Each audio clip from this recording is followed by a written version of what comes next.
Hey chat, how are we doing tonight? Noticing anything different?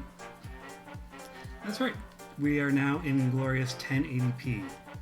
I've discovered the joys of a wonderful phrase called fiber to the building, or FTTB. So now we are no longer limited by our two megabit upload speed is what I was working off of before. Yeah, so now we get wonderful 1080, 60 frames a second. You can see that I'm still using the crappy webcam application that only gives me 480, but audio is very low. Let me look at our dear blue snowball. Do you have some weird filtering? We have a gain. Maybe we just crank that gain up.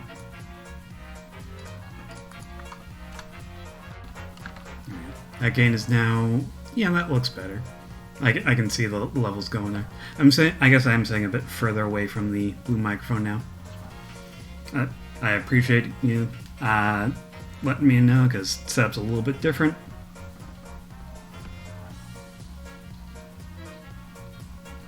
So we have things to consider ourselves with now. So like my monitors are now up on little tables, so I'm looking higher. I've got the webcam over here, pointing in this direction. We've got Stream Deck and microphone down here, and they're now down here, not obstructing anything. Yeah. Oh, the stuff behind me, yeah. I guess I'm in a new place, so we have a lot more space behind me. The big New York sign. I guess it would have been like a canvas painting. That's gone. I still have windows to the side of me here, but they don't get nearly as much light. Yes. Suspiciously, last week I was absent, and this was the reason why. I was playing Mario Maker on the Wii U, that was why.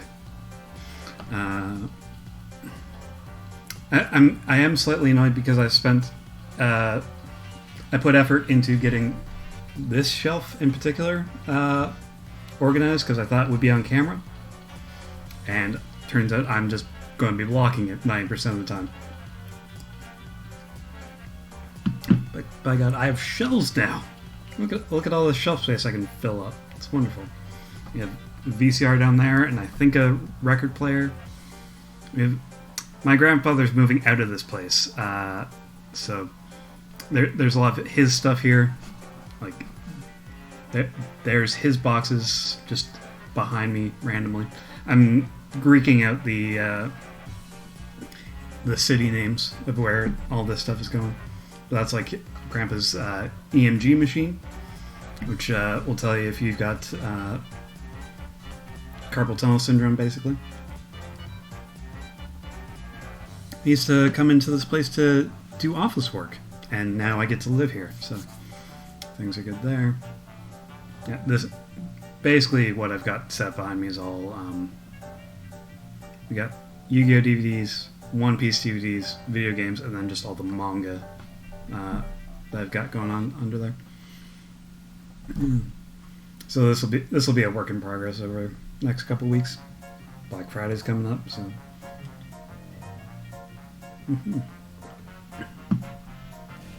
This home ownership thing is weird. I stepped foot into a Home Depot and a Canadian Tire and a Home Hardware. Just a whole bunch of other stuff. Was there anything else we need to cover on this? I don't think so, Bradley. But as far as gameplay, okay, good. Just need a minute. You feel the new home feels, yeah. You guys also got a cat when you did.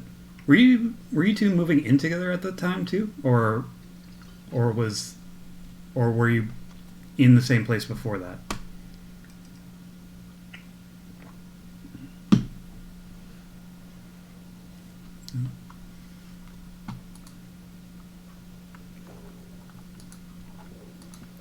But as far as Disco Elysium plans, last time we danced, we sang, we met God, we spoke to the city of Revachol. No, here, I'll just probably do it.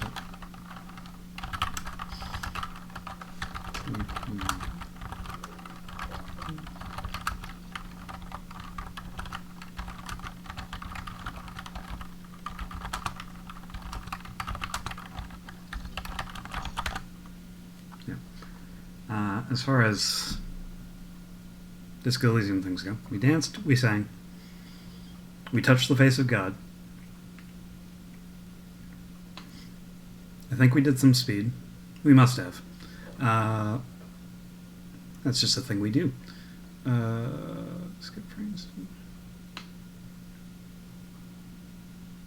We're skipping a lot of frames due to encoding lag. How is the 60 frames a second? Because I might need to change that setting for later. It doesn't. It's telling me I'm not dropping any frames.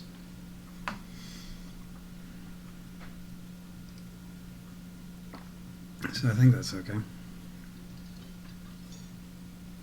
Okay, so you moved in together, and then a little whiles later you got a cat. Nice. Okay. Yeah, I'm just getting a weird message about skipped frames, but we're not actually dropping any frames, so it must be fine. I guess 60. It's going to be less obvious when it's 60 frames a second. So things are good there.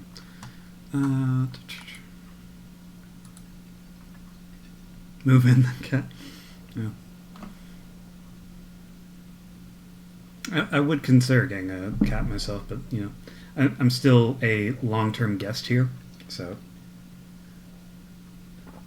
I need to get my name officially on the lease before I make any huge changes like that. Yeah. Like, we've got some nice decorating stuff going on here. Like, there's nails in the walls and paint jobs going on, so I don't think they're opposed to that, but it's just let's work that out. Let's make it all official before we mess up too much. Yeah, I'm getting to know the neighbors and their dogs and their screaming children. You know, you just hear some things through the walls. I don't think they've been active at night, so we should be okay. And now I'll play with the noise gate solution some more.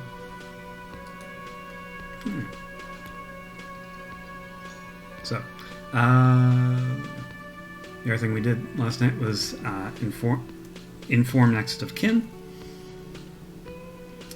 because I wanted to get that taken care of before we left. And now it's fun stuff. One more fun side mission, and then we get right into the end game. So we're gonna have a discussion with Morrill and the races he keeps in his company. Discussing the design of the new trap.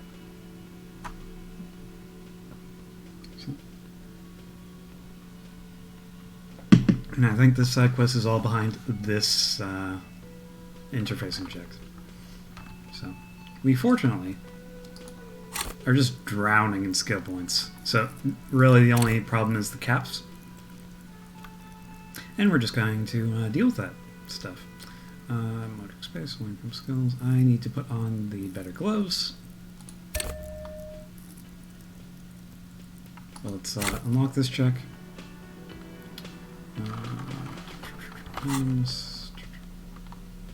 We are just dressed for... We're looking the part of an RCM police officer. And that's gotta change. Hello. Lena and I were just discussing And we instantly the go design of to the new can't trap. possibly fail. Consider the way the empty trap was disturbed, as though shaken. Most likely the hands of a young person. Hands small enough to fit inside the trap, too.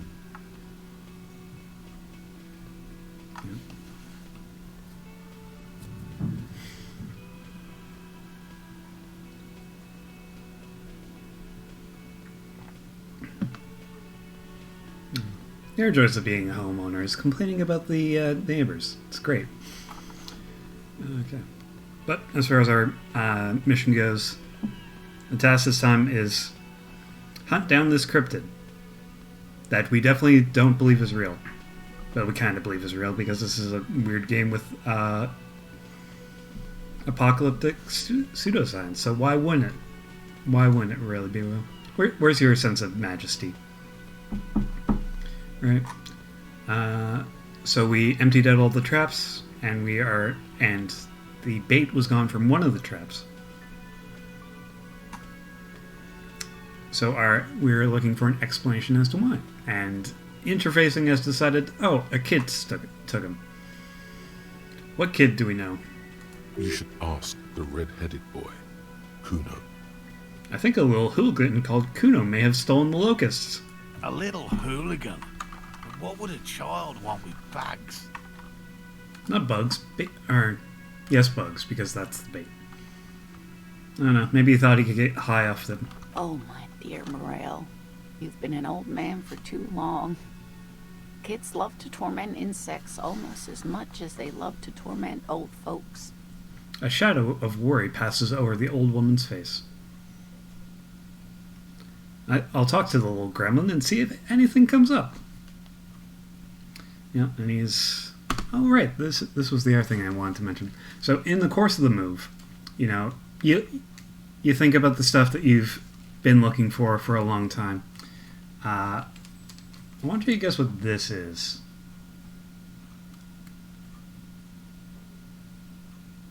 This tiny little thing. Because this was under my bookshelf that I knew had fallen back there at some point like 7 years ago. But I couldn't find it until we had emptied off the shelf and moved that shelf. That is the Fight Club Mako stick leaf. Andrew is exactly right. I lost that 7 years ago, and I found it in the course of this move. And now I've got it in that nice, secure little baggie. And when I get stuff set up again, I'm just going to super glue it into her face, because I'm not losing it again.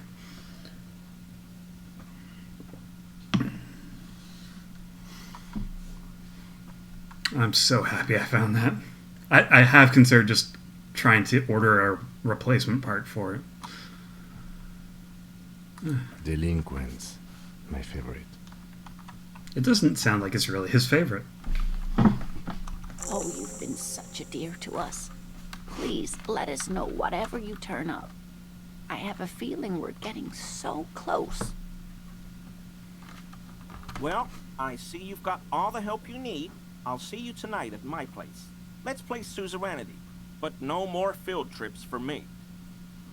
Who asked you, Gary? After this is your last chance to talk to Gary. I guess it's not warning me about that because Gary is holding the armor, but we've already gotten the armor from him. Really, Gary? We're getting somewhere here. I'd love to play suzerainty, but... Oh no, the little hedgehog. I think the Mako also came with guts from Kill la Kill. Or that may be the second Mako Nendoroid I bought because it's got, other faces and other accessories. Yeah. Well, sort of. And And since then, I've just kind of kept all the accessories in the like original Nendoroid boxes or in baggies, but by themselves. We've learned from this. Lena, I'm sorry, but you're not getting anywhere. It was some kids. I know the little mutants around here. Leave anything out in the open and they'll steal it, even if it's bugs. I'm kind of looking this way, aren't I? I should be... I'm just going to flip the camera around. We're going to have a mirror image. Enjoy that. Just because it looks better when I'm looking at the gameplay, ostensibly. Morale, it's been fun. Really. But I need a bath, and I have deliveries to handle. When this tea is done, I gotta run. We'll work all this stuff out as we go. No need to apologise, Geary. You'd be more than helpful. We'll have to take a rain check on that game of suzerainty today, though. We're gonna follow this through. He keeps the language unemotional, but it's in there. Disappointment. I'm talking a lot about the suzerainty game. I don't think we have quite enough to buy that board game.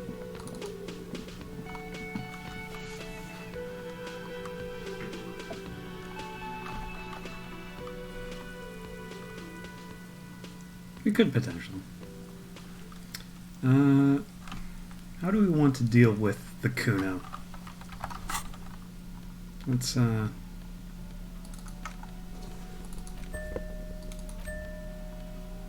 we got our authority boots.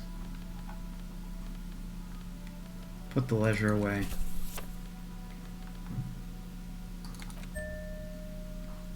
Let's, yeah, equip the sword for fun.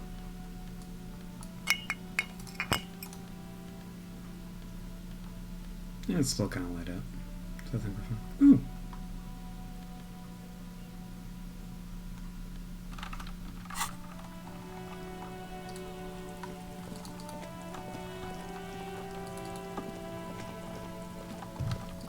Oh, good. Claudia hasn't run away yet. Hey, Kuno. Fuck does Kuno care? Now that I'm moving in game, it's a touch laggy. I guess the game is also 60 FPS, so that would explain some things. Yeah, I'm not gonna worry about it too much because it would mean taking the stream down again. I think anyway. PBR, maybe not.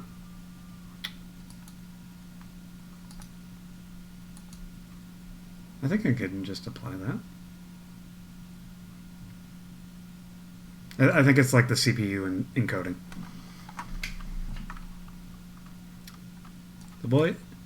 The fuck does Kuno care? The boy turns to you. He doesn't care. You wouldn't happen to know anything about missing locusts. No, Kuno doesn't give a fuck about bugs. So he knows locusts are bugs. Sure. Okay. We assume this kid is an idiot, so how do you know they're bugs? Oh my god, I told you that shit is lame! Kunos is already ratting him out. Shut up, see. Oh, you didn't miss Kuno? I've missed Kuno. Now they're gonna take you to lame prison! I have missed Kuno. She sounds like she's about to cry, out of disappointment at Kuno's newfound lameness.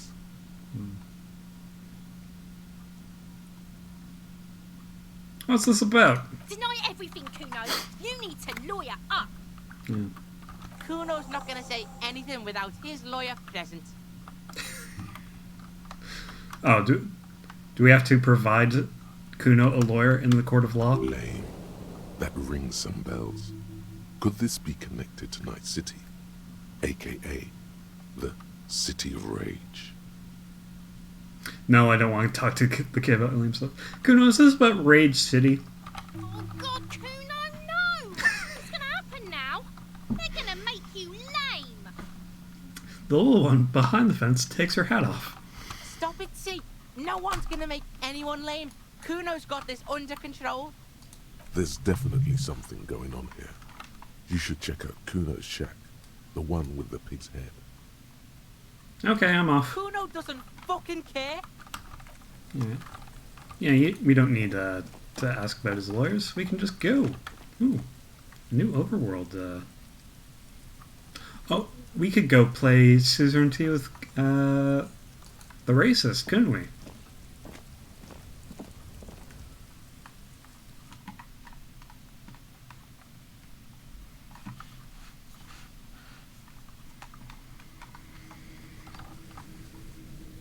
Oh, we have a new dot. It's crawling with locusts in here. All around you, the hisses and chirps of locusts fill the musky air. The earthen floor of the shack has been shaped into mounds of mud, dotted with little holes for windows. Like skyscrapers, spires of dirt and sand rising. Accommodations for their insectoid inhabitants. Alright. Yeah, so the locusts are around and they're burrowing too. Oh, I can see them. It appears you've solved the case. I can see them crawling around. The lieutenant looks around, writes something in his notebook, and turns to you. Of the locusts. For the missing locust case, which is a sub-case of the imaginary insect case. So at least that's going well. So we can either no-sell his sarcasm or call him out. We're going to no-sell the sarcasm. Yes. I feel we are nearing a real breakthrough. You think the Indian phasmid is nearby? If anything, the presence of the locust points to the opposite. The phasmid did not take the bait from the traps. It was Kuno. The phasmid doesn't exist.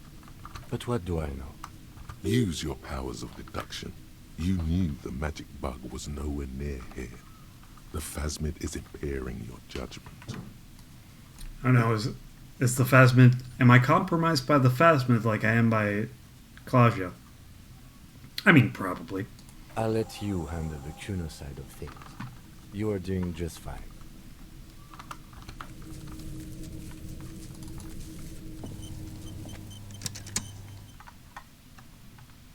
Is it just me or does stream elements seem like it's chatting a bunch tonight?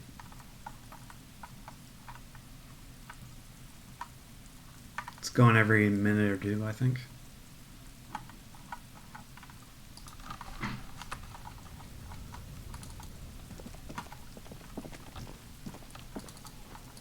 So Kuno, you gonna be straight with me this time? Fuck does Kuno care? I know you took the locust from the traps the cryptozoologist set up. Yeah. Kuno took the bugs. So what? So it wasn't a phasmid. A wave of disappointment washes over you. You said you don't give a fuck about bugs. Then you go and build a whole bug town?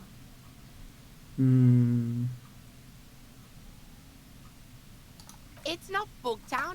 It's the city of locusts. Locusts aren't just bug shit. They come out of the sky like a fucking shadow. Shit descends. Kunos is right. That is lame. Alright, Kuno. You go into lame prison. Stop! She's so distraught. She wails from behind the fence, then buries her face in her hands. Locusts coming down like a shadow. This must be the night city he mentioned when you asked him where he's been. So that in there is Night City? Yeah. Locust City. City of rage. City of lights. This is a lot lamer now that it's a literal place. There's a tug of war over the name of his fantastical city. It's almost too big for his imagination. Yeah. You know, you add many epithets. That makes it cooler. The girl forces herself to watch again, the corners of her eyes twitching from discomfort. City of Rage sounds like a cool place. Kuno, the pig wants to help you. Oh, that's how lame it is. Please just don't say you're... An artist. Maybe I am an artist. Hear that, everyone? I'm a fucking artist now. Ah. No one said artist. I could have said artist, but I didn't. Kuno said artist. Did he just say I? Kuno usually calls Kuno Kuno. Hold on. Did I hear you right? You said I. You used a first-person pronoun. Kuno made Kuno. Kuno says whatever the fuck he wants. There are no rules here, pig.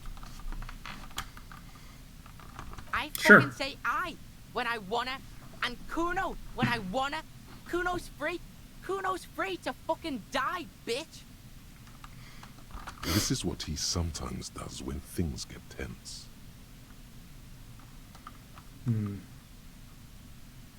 I'm something of an artist myself. Oh my god, Kuno! He's gonna make you totally lame in like 3 seconds. Don't let him, Kuno. Oh, this is fantastic. We're making Kuno lame. This is great. Yo, fuck you, see? Kuno can be what Kuno wants to be. Kuno's his own man. Kuno's free. Kuno loves his hobbies. You know, he wants to show you his model trains. He tears out the bottom buttons of his shirt, trying to rip them open. They don't give way. Kuno made himself into Kuno. Kuno can make himself into anything. Kuno can make himself into a pig if he wants. Kuno can make himself into a... Kuno doesn't give a shit. Now it's less funny. We're gonna make Kuno cringe or die trying. Don't make yourself into a pig, Kuno. You'll have to take me away. A leaden silence fills the yard. In it, you hear snow melting, dripping from the eaves. Someone closing a window. So that's what this is about.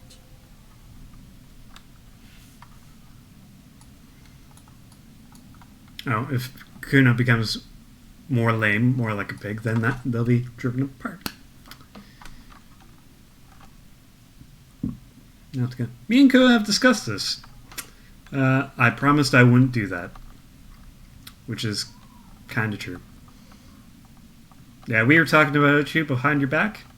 Hope you don't mind. I don't believe you. For once, the boy is lost for words. He turns completely red now, with splotches of white beginning to appear across his face. Use this momentary confusion to take control of the situation. Get to lay down the law here. You got him. Now convince him to leave the cryptozoologist's traps alone.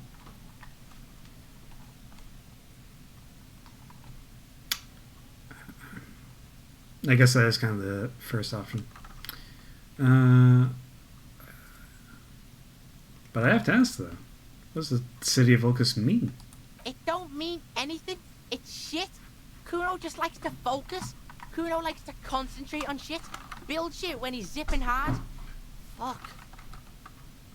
Yeah, I guess when you're on a speed trip, you need something to do with your hands. Makes sense. Pig, you really shouldn't have fucked with Kuno City. Now it's all fucking lame. I do that, don't I? I need you to stop taking locusts from the traps. The cryptozoologists are trying to find something very important. Those locusts are bait. I don't give a shit. I don't need the locusts anyway. Shit is all lame now. She was right. Well, you'll find a new hobby, Kuno. That's okay. The girl's face appears again, above the fence, just long enough to make eye contact with Kuno. She doesn't know whether to be glad because Kuno is finally convinced of the lameness, or more worried because of his continued use of the first person singular. Kuno is Kuno, not I. Oh, he has moved over into... Yeah. Into first-person pronoun a lot more. What's gonna happen to the locusts? Kuno's gonna let the fucking locusts die. Neat. Okay. The fuck are they trying to catch anyway? With the traps? Oh, now you're interested. The Insulindian phasmid. Huh. He recognizes the name. Wait. Kuno, did you pass an encyclopedia check? Bitches think Kuno doesn't know shit. The fuck out of here. Kuno's tired of this shit. He says angrily. There's silence between the two children. They're not saying anything to each other, nor looking in each other's direction. Alright. Well, I'm drawn towards that other orb. Let's go hassle Gary a bit.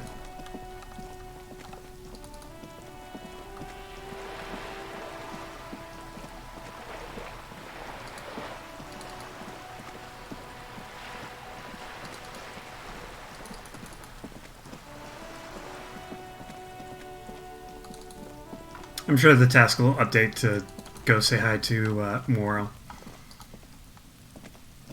Oh. We want to click on the orb. You hear the sound of running water. Someone's washing the dishes. The door is closed again. Nothing to do here anymore. You hear someone inside, walking from room to room. Whoever lives here must be back home. Okay, so that's not anything. The door is closed. You hear... Neat.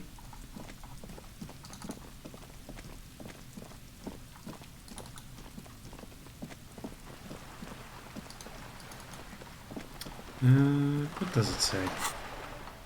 There's our thoughts and our tasks.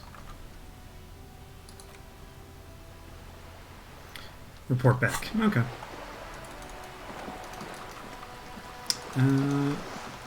Well, we are actually on the hunt, so let's, you want perception up.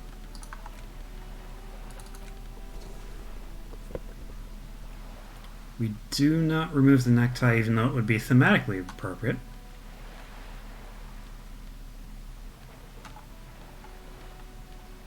And I'm pretty sure that's the only thing that boosts perception.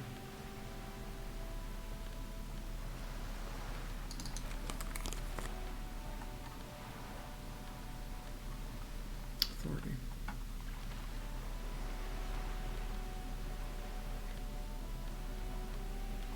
Yeah. You would think one pair of glasses would boost perception, but no. Not a one.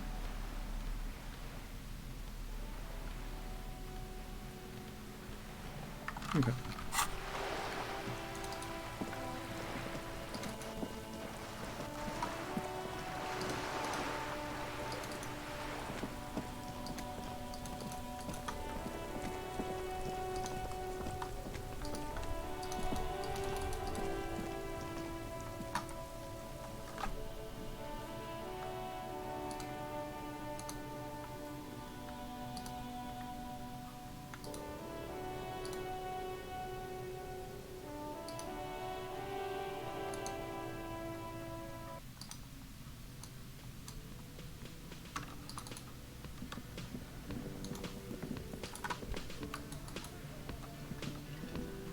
Here are also checks I've been meaning to pass. And you're just, composure? Hi again, gendarme. Yeah. Bye-bye, gendarme.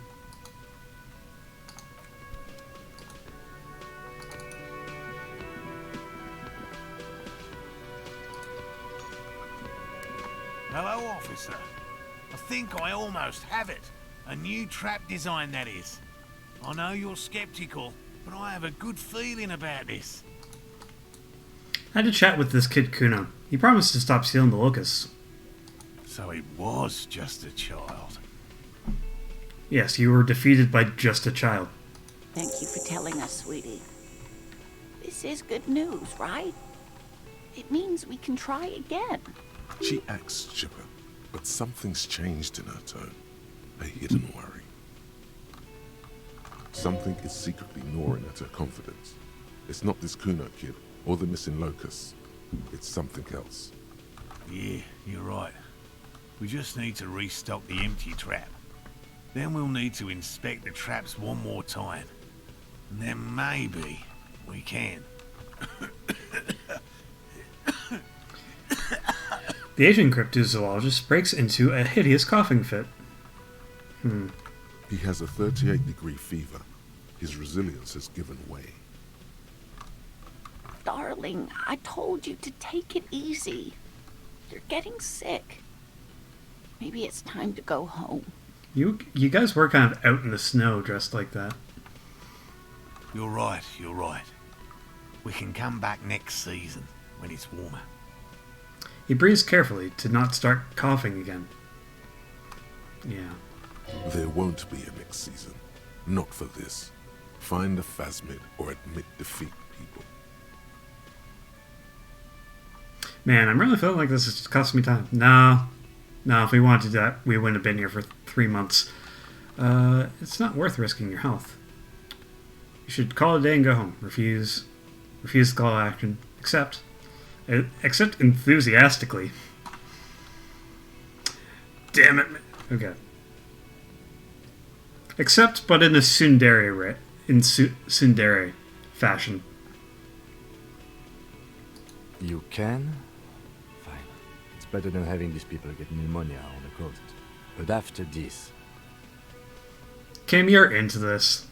Don't front. The lieutenant is making a show of suppressing a sigh. He wants to see this tale through as much as you. See? Otherwise, he'd have stopped this already. But he cannot let it drag out after this. See, we're on the same page. Really? It's too much, officer. What Morel means is we're grateful for your help.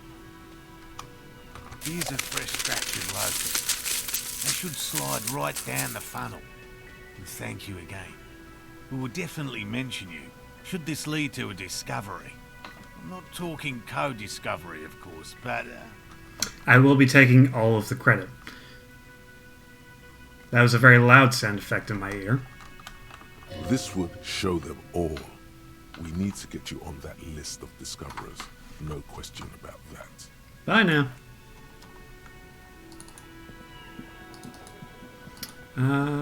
So you're a composure check. And we might just,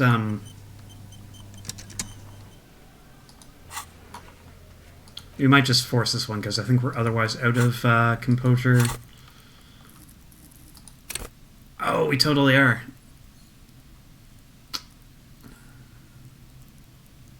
So we need to speed up before we can take on that tack. All right.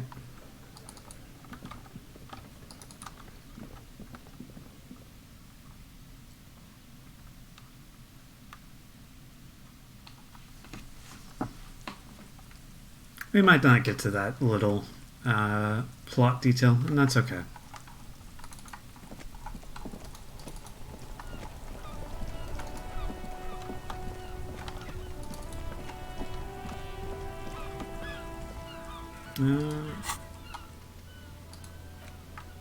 Saw Gaston.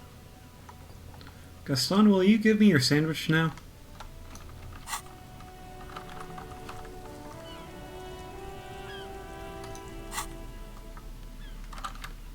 It'd be real nice if you gave me your sandwich.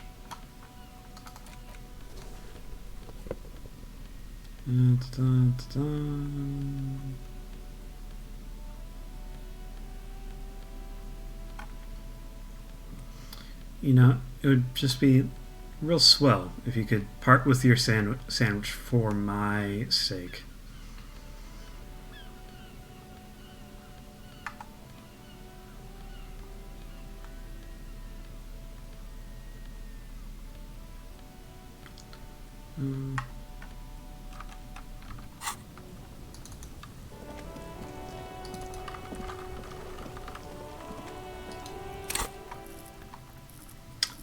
Rhetoric. Oh, I haven't put any points into this. Alright. Oh. Okay, that did go. Oh, sorry, officer. What do you want? Feed me. Host almighty. He's a total bummer now. Oh.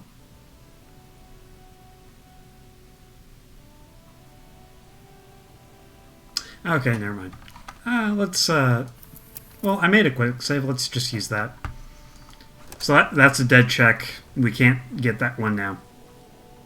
That's fine. I guess it's rude to ask someone for a sandwich while they're in mourning. I don't know. Gameplay logic. It's weird.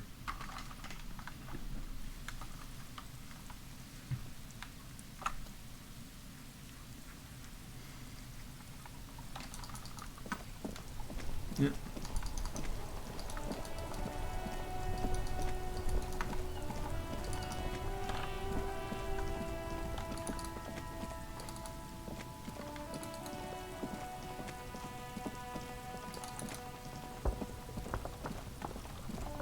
So our trap is like just here. Yeah, there it is, right there. Perception boots. Yep.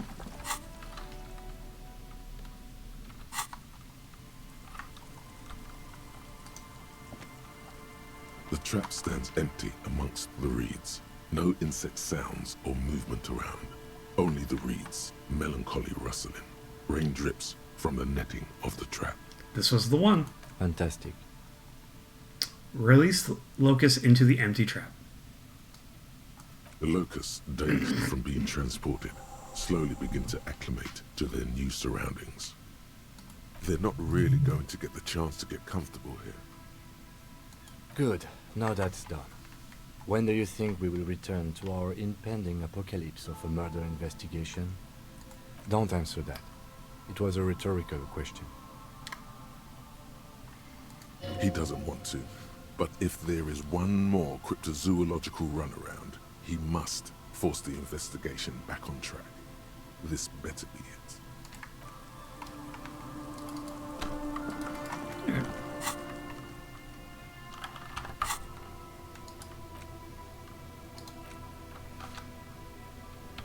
Alright, now go to Alina.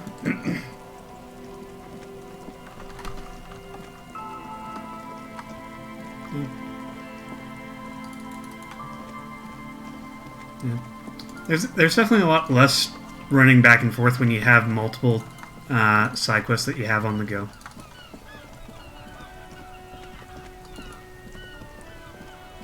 But we're getting down to the last couple, so.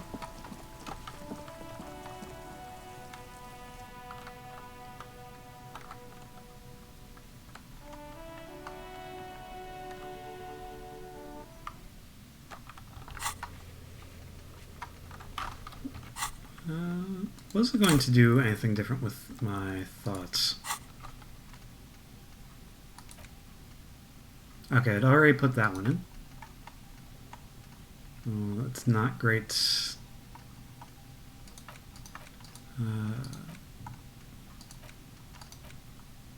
Colton Mamadakwa.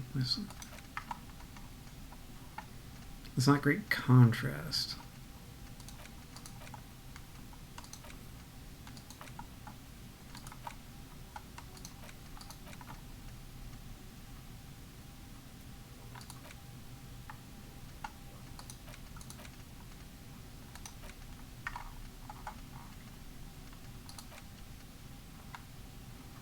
I think our thoughts are okay for the time being. We'd put in 3 new ones. The Precarious World, Detective Cousteau, and Insulindian Miracle. I guess we must have done that just at the end last week, because that's only a half-hour one.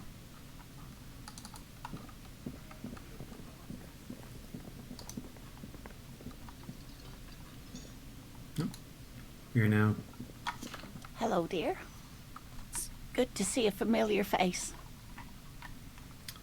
We restocked the empty trap. Where's Mora? Thank you for doing that, dear. She manages a smile for you. Didn't answer my question. Her smile is weary. Her earlier ebullience has left her. That's a $10 word. Morel still isn't feeling well. I convinced him to stay at Gary's to get some rest. I'm afraid the cold has really gotten to him. Only hardcore players left, huh? It's probably for the best. It's awfully cold out there in those reeds. I'm sorry, dear. You've had to drudge through them so many times. Such is field work. A young person's game, as they say. What are you implying? I'm young and chipper. came here's been on the junior division for most of his career. He's the best at being a young person. Her voice is shaky. What is going on here? So who checks the traps then? Morel will eventually, or we'll talk Gary into going back out, perhaps. The lieutenant stares at his shoe, caked in mud. He doesn't say anything. Mm-hmm. He's like, this has got to be the last one. But he already said it, this had better be the last time. But just one more. Just one more, Kim. Something tells me it's up to me again. We'll take care of it. Take it on.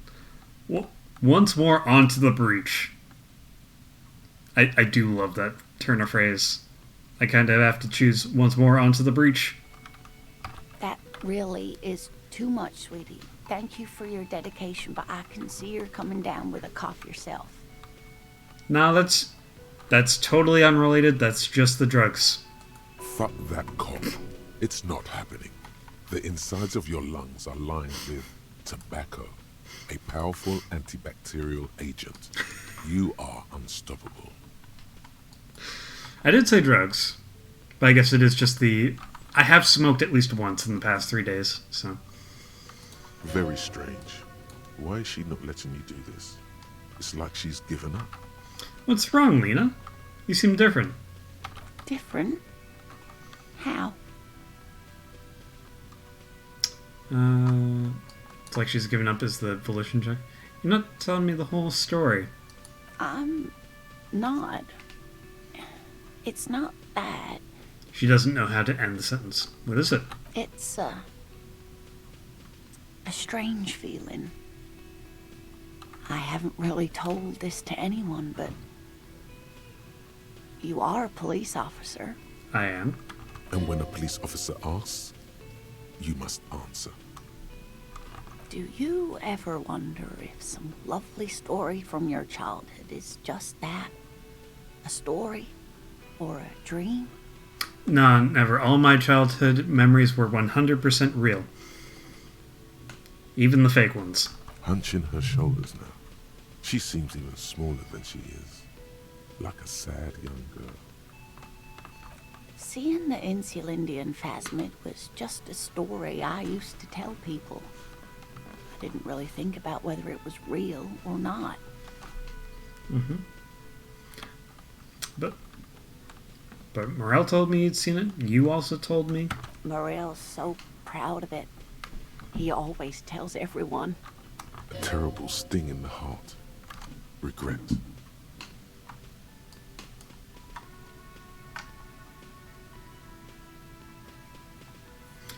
You seemed... 1 and 3 are both pretty accusatory. Let's not go with that. You seemed to really believe it happened. Doesn't that count for something? No, sweetie. There's more to it than that. Morel was so eager to believe my story was evidence of the phasmid's existence. That I'm some queen of the cryptozoologists. That. And for years, his belief made me believe too. That I am a queen? An extraordinary witness to grace. It's important to feel special. But now, we're both getting old, and he's still working himself sick out in those reeds looking for it. But what if I was just wrong? I think I was. She shakes her head, still unable to meet your eyes. The lieutenant opens his notebook, but doesn't write anything.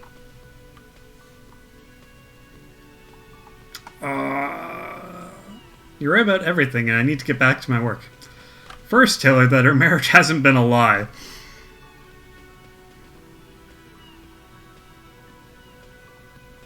Okay.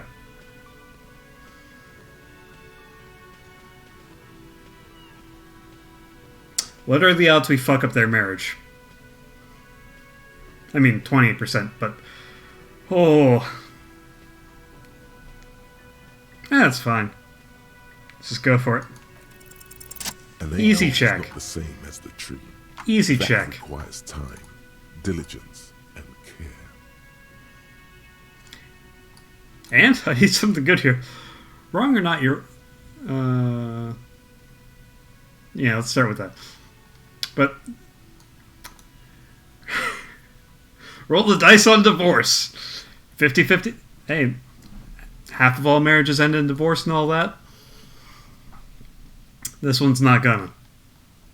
But this is basically just saying marriage and love is work and all that jazz. You people in a relationship know how that deal goes. And I need something good to go on here. All qualities these two seem to share in abundance. Wrong or not, your relationship with Morel isn't just about the phasmid. But it is. We've spent years searching for the phasmid, hunting it together. Without it, what are we? Just another pathetic old couple. If I hadn't led him down this path, he could have a steady job lecturing at a university. You know, this reminds you of the Pericarnassian theory of love. In essence, love is a relay out of death. Generation by generation, our love remains in our progeny. Lay some of that on her. Are we saying they should have left behind descendants? Normally when I think about stuff like women in marriage, I feel bad.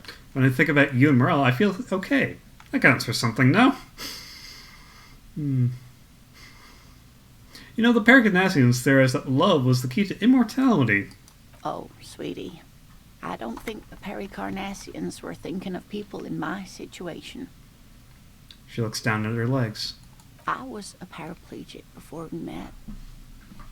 He didn't know before I arrived. On our first date. If I weren't the queen of the cryptozoologists, if I didn't tell him that story... Yeah, so she's putting a lot of weight on that first encounter. She has to swallow to relax her throat. It's keeping her from talking. While all of a sudden, now I understand we haven't. He'd still be into. That's not how these things work. Yeah. Maybe. But then why do I not dare tell him? I've wasted enough of your time with this drama. I really must stop talking about it lest I start crying and waste more of your time.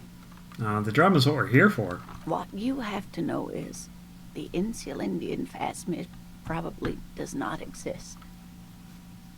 Let us fools chase our ghosts. There are a million better things to do with your life. Are there? Some of the other things are pretty bad. There are a million better things to do with your life. Yeah.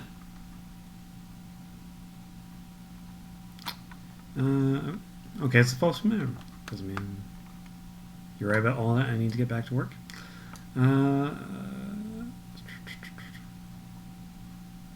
Thing is, you could have not made it up.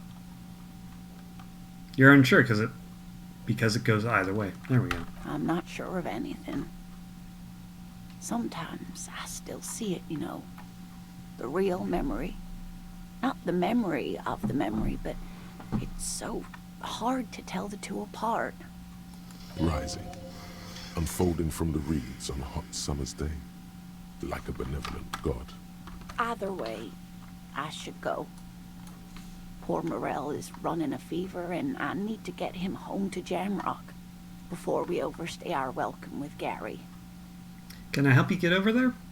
Oh no, thank you, but I can get there on my own. This old thing is gas-powered. And then a taxi home. It's not so bad. Yeah. I am noticing the control panel on her armrest there. It says, you do that. I'll go check the traps one more time. Really? I sweetie. pushed him one too far. Please don't get stuck on a dream. Take it from me and Morel. Can I have your address just in case there's news? Okay, it's 1113 Tabernacle Road, Jamrock, but... A sigh. She doesn't think you'll need it. It's been a pleasure, ma'am. Or be careful out there, Lena. Been a pleasure. Likewise, sweetie. Thank you for everything. Yeah. Truly. Even though it turned out to be a... The sentence remains unfinished. Yeah. It's been a pleasure, you racist grandma. A waste of time. A dream. A lie. Ooh. Everyone's chiming in. A fool's hope. Say her lips moving in silence. That was 4 different roles. Interesting. Like that, she drives off. The gas engine sputters quietly as she gets to the doors, then pushes them open. Outside. I need to... Because that's happened the second time. Environment?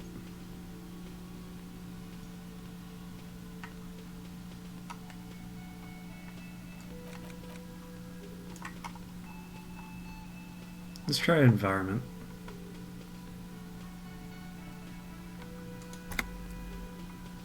We should go to... Somewhere out there, a kilometer to the southeast, a gust of wind shakes the felled building, rattling dusty windows, beckoning with strange coldness. To ask the wind once more. Something over in Feld?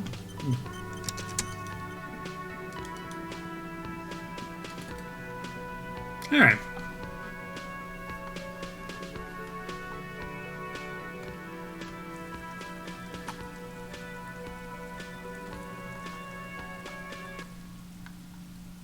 So I guess we get to check that trap one more time?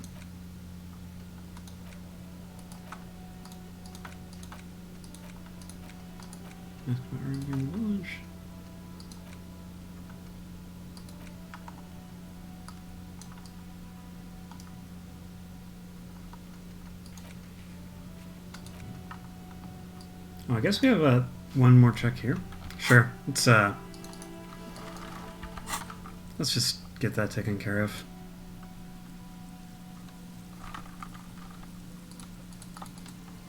I guess we never cleared that off because we got so excited about the dancing.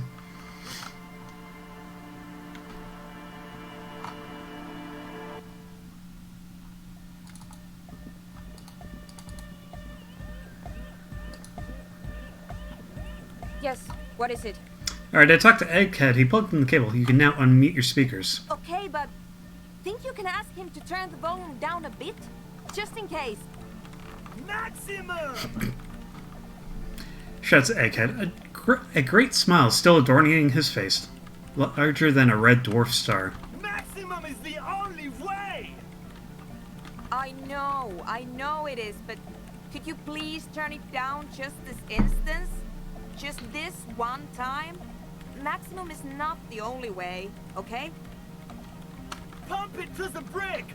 Pump it to the hard master! There's no other way! Glue style!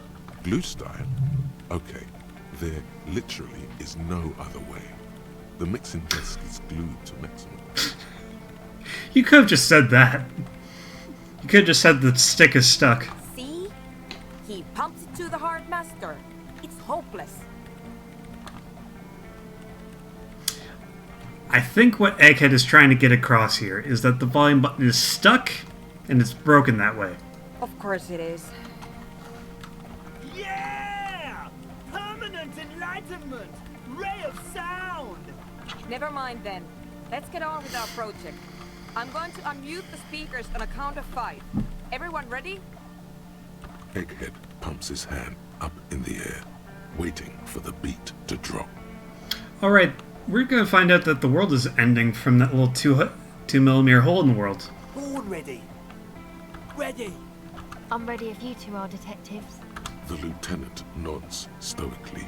Suddenly, your palms are sweaty. The church seems cold. Neem's weak, and arms spaghetti. somehow. There's vomit on his sweater already. Mom's spaghetti. Sorry, knees weak, arms are heavy. Mom's spaghetti. Okay. 5, 4, 3, 2, 2, 1. Mute disengaged. She lifts her hand from the keyboard. Complete silence fills the room. No wind outside, no waves, no floorboards creaking. Total, continuous silence. This is unnatural. The woman looks around.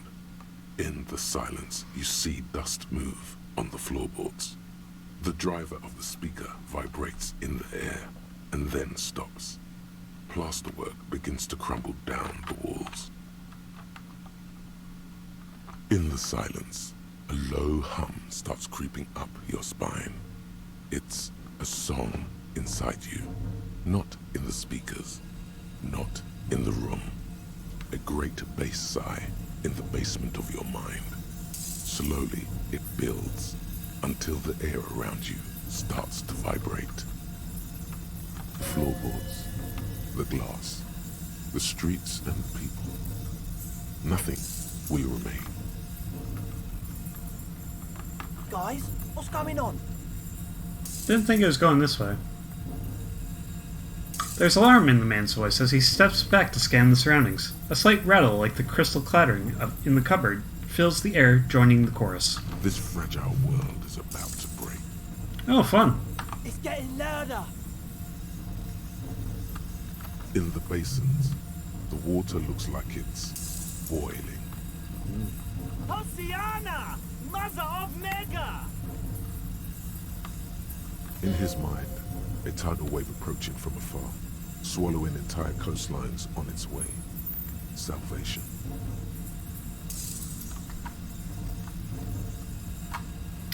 It was in me at first. The beauty and the beat! The future of dance! Planetary! No, Egg! It's the window! The glass shards around the lower stage's vacant heart appear to be vibrating from the sound. It's almost as if she's alive. In the corner of your eye, the lieutenant steps aside, cautiously, his eyes searching for a possible evacuation route. The window is going to come down. No, the roof! I think it is the opposite of dance time stuff. She looks up. A screech fills the air, a scream of wood and nails. The pillars of the church twist and creak above and around you. Hey, Crabman, how you doing up there? Cracks appear on the stained glass window. Cracks run up the wooden pillars in the dark. Come down to earth! Love! It's shaking the building's foundation. The floor twists. A great pulse arises in your flesh. That's it. I'm muting it. Maybe it is dance time again. Oh! I want to feel the heat with somebody! Shit! It doesn't stop. A seal? Have you? The woman is furiously pressing down our keyboard, but the sound doesn't stop. Yes, I've turned it off. She is holding the contact mic in her hand. Andre, pull the compressor. The place is going to come down. Fuck! I can't shut it up. The signal's passed. It's not in here. It's... So I guess this is what happens when your radio computer goes on the fritz. Like, the data's up in the radio waves or whatever, right? So now it's there. So you can't just turn off your computer and get rid of it there. In the mixing desk now, building into a positive feedback loop. Oh. Okay, so it's two microphones too close together. This is it. A great roar. The vault of the roof twists above you. Glass shatters somewhere near the door. It's coming down. Hey, kid, it's in the desk. And then it stops. Totally and utterly. As if there never was a sound. Only your ears still ring from the shock.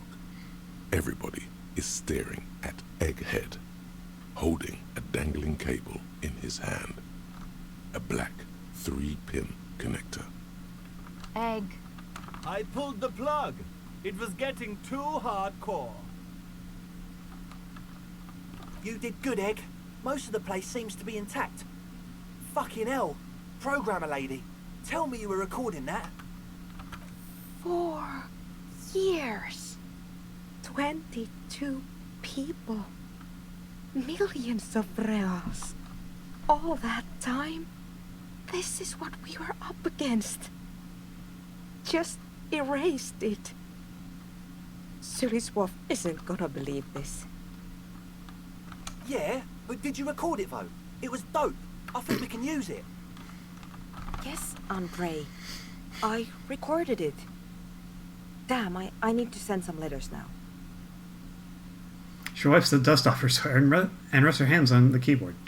Do we have a new mix? Thank you all for doing this. Eggman, you too.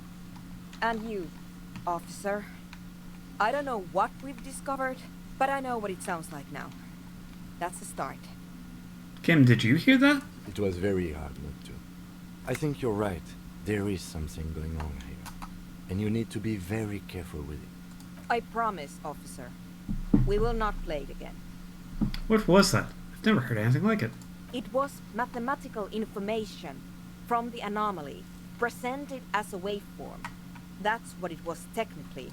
Theoretically, I have no idea.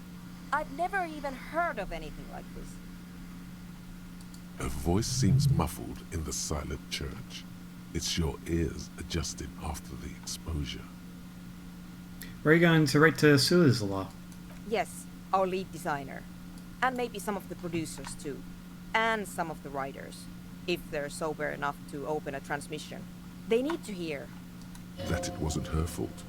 Or theirs. They need to hear about this.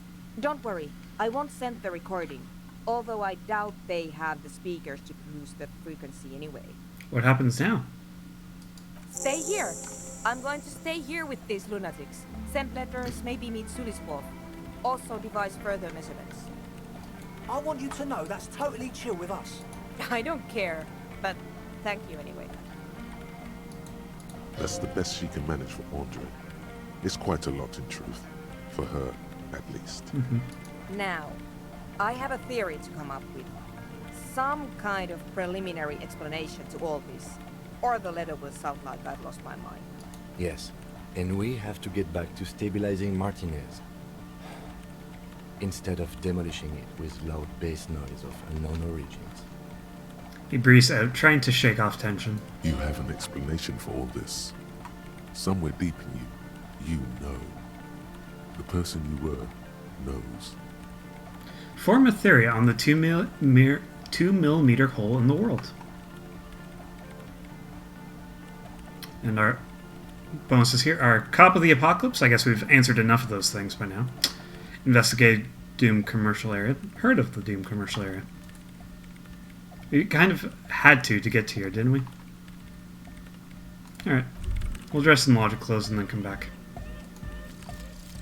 The Elysium miracle. All for backdoor hardcore. It's easy. You know the poem by heart because you were taught it at school. It is one of the Volta Dolmar mantras repeated on the voyage that lead to the discovery of the Insulindian Isola. And the words mean, nothing will be changed about the light. Colors like grey and brown, all printed on top of each other. I found a blank white spot. All the others looked up. What a beautiful day. What beautiful weather. But all I heard was the printing machine. What strange words to celebrate a new world.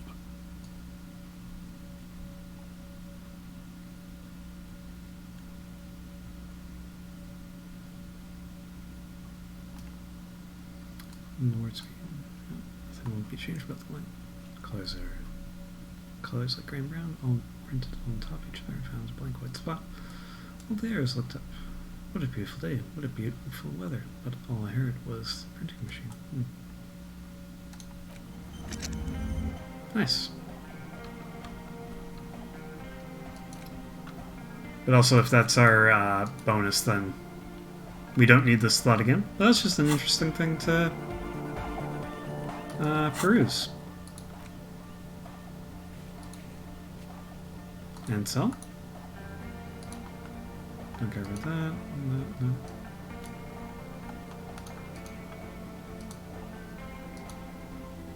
It should have unlocked this composure check.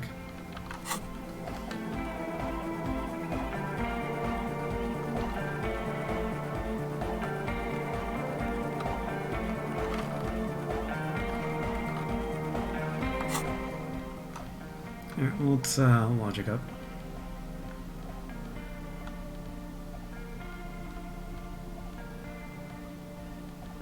I don't think we need a lot to logic up, though. Nothing's dropping our logic. Oh.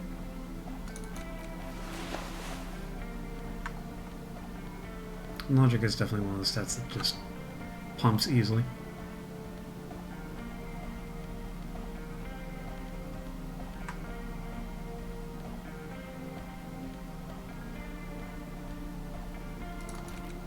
Yeah. Oh, extremely logical.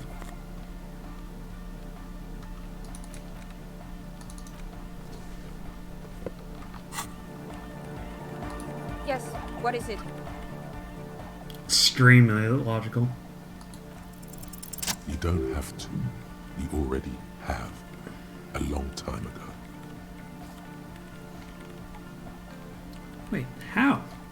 These thoughts formed in you somewhere, in a long-forgotten discussion, behind a kitchen table, in the evening light, drinking coffee and smoking, with a friend.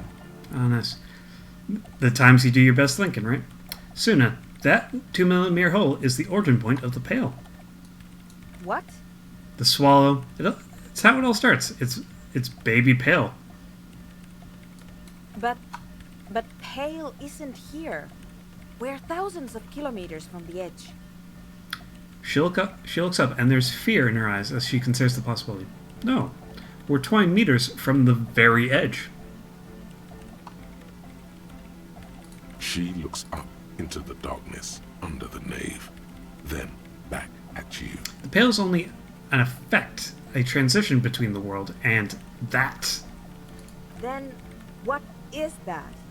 It's nothing. No, it's less than nothing. No. It's less than nothing. The final rest state for reality. Imagine if all this never was. Then the Pale is... Simply curdling milk. But the milk, it clearly hasn't started curdling yet. We're here, and the Pale is not. One day, when it's larger, it will be. I understand. A theory of the Pale where instead of an outer ocean, it metastasizes. Like a cancer or a mold. Erupting in points inside the world. This is one of those places. According to this, how long... Until it starts swallowing? It's already started. Starting with sound. And information. Causing data losses in the East Insulindian front. Have you considered why it's born in a church? And also when or how it might start growing, or if it has other effects in addition to sound and data? An intellectual hunger fills her now, casting fear aside. I also have a question, since we are piling them up. How do you know this? I'm not doubting you. I'm simply curious as to how a detective of the RCM knows how to think this. It didn't form around the church. The church formed around it. That's very possible, and kind of where my mind was going. All the failed businesses in the Doom commercial area. All the failure in Martinez. I think I've had this thought before. That's how I know. Oh, I think I can choose all of these options. Of course! A pinewood sarcophagus, or a containment facility of some kind, built by the first settlers. Yes, acting on instinctual level, or religious practices we've forgotten. I have considered the same. The bad news is, there were 7 pinewood churches built in the first decade of provincial settlement. Oh, that's a shame. Most of them were burnt down during the revolution, or repurposed before, during the suzerain. I'm not saying all of them have one in them, but... The DCA? You think the presence of that puncture has somehow influenced the outcome of events here? Even, say, software development? She already made up her mind when she heard it. Some kind of great and uncaring force had to play a part. It wasn't only them. Okay, so she's decided, yeah, we're not at fault here. Everything's fine. Yes, even the revolution was defeated here. I mean, it's kind of anthroponetic history. I told the producers we need to go and move to a normal office building with amenities. But no, the artists like the milieu, the writers like the history. I told them. No, it's fair, they don't know. I told them. But no, normal office buildings are bourgeois. I think I've had this thought before. That's how I know. An amateur anthroponetic police officer. I'd like to say I've heard stranger things, but I'm not sure. This is a hell of a guess, however. Well worded, I might add. Yes, it is very interesting. But I wouldn't say you know. This is a guess. One that's going to have to be proved by anthroponetic scientists. And conclude. One day, the world will be like that 2mm hole. She falls silent. The wind blows in through the hole in the stained glass window, cold and moist. I'm going to leave that out. But the rest, some of this I can use to start to explain this to the rest of the team. Maybe I'll sound mad, but... Man, you will certainly sound mad. One more thing. You're just gonna have to deal with that. Maybe a club for anodic music isn't the worst thing you can erect around this particular point in space. Yeah, just feed it lots. Yeah, it's all the same, but then again, so am I. This club is the only thing keeping this place and the rest of reality together. I wouldn't go so far as to... Yeah! Once the light is on in the universe, it will never go out! That's the spirit, Egghead. Thank you, Egghead. Let's... Oh. Sorry to cut you off there, Kim. Didn't mean to.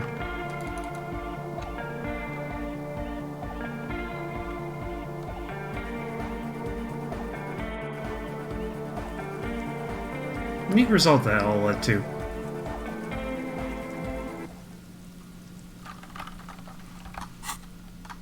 I think I want bomb hat and jacket. And my good glasses back.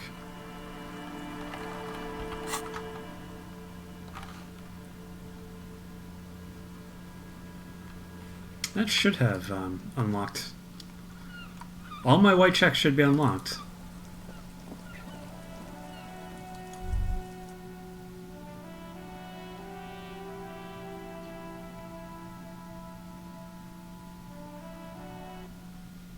I think this is the one. A little bit of a pop in there. Hi again, Gendarme. Bye-bye, Gendarme. Alright. What was this one we just got?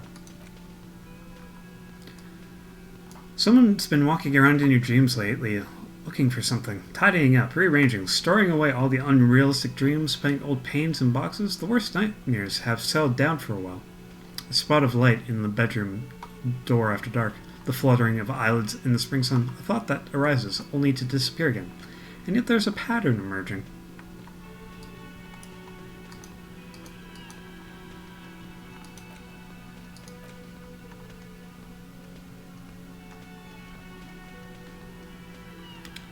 Insulin and miracle. Yeah, sure, let's, I'm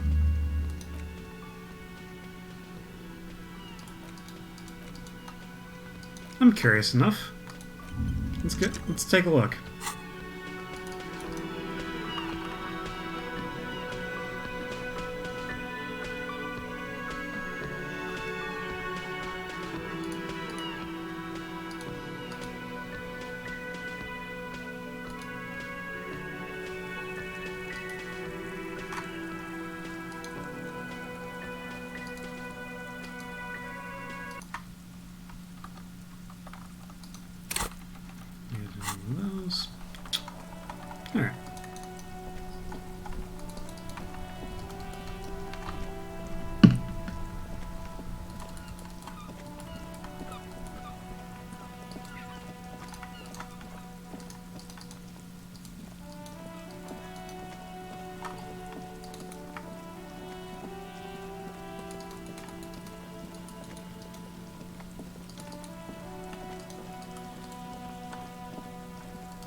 Up to 21.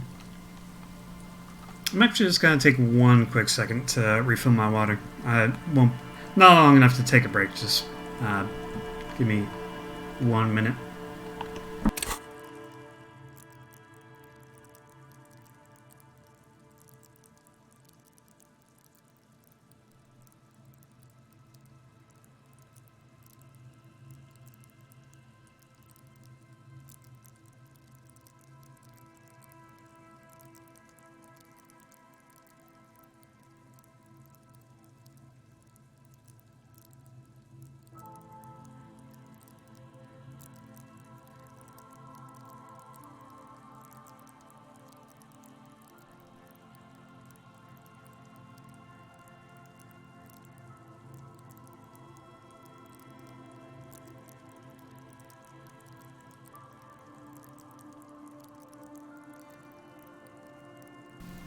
And it's back on. Okay. Cool. Just need a little sip. The A little hydrate. full of locusts, but they seem weak and unhealthy. A few lie on their backs with their legs twitching. Still, no phasmid. Poor things. Oh, really?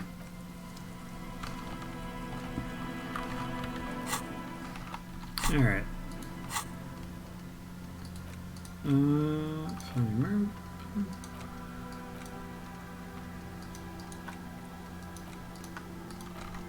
Alright. So, I think we gotta wait for something to happen there. So, it is time to go chase after Ruby.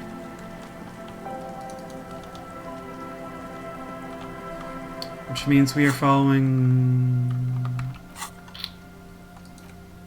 this. The washerwoman is hiding something. Look around, maybe get into her shack somehow. So let's follow that hint.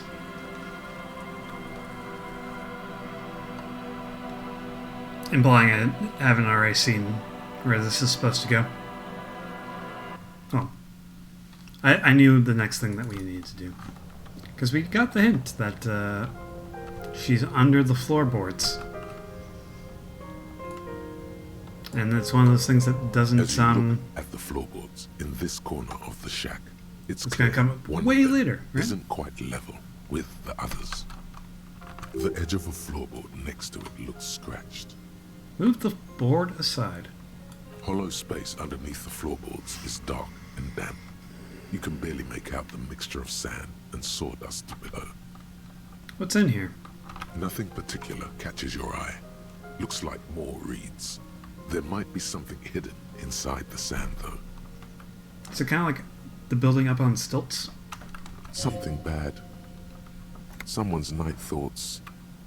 A last resort. A bad idea. Searching through the sand and sawdust.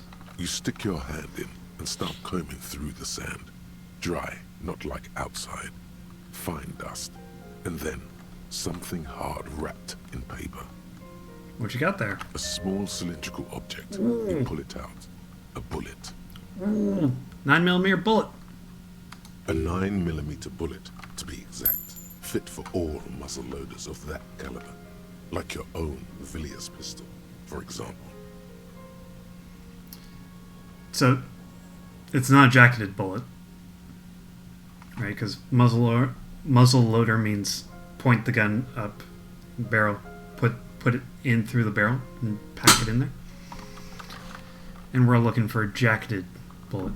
So, not the murder weapon. The floorboard isn't interested. Maybe the washerwoman is. You have enough to confront her with. That's good then. Holding the bullet, you get the feeling this isn't ammunition against you. It's for herself.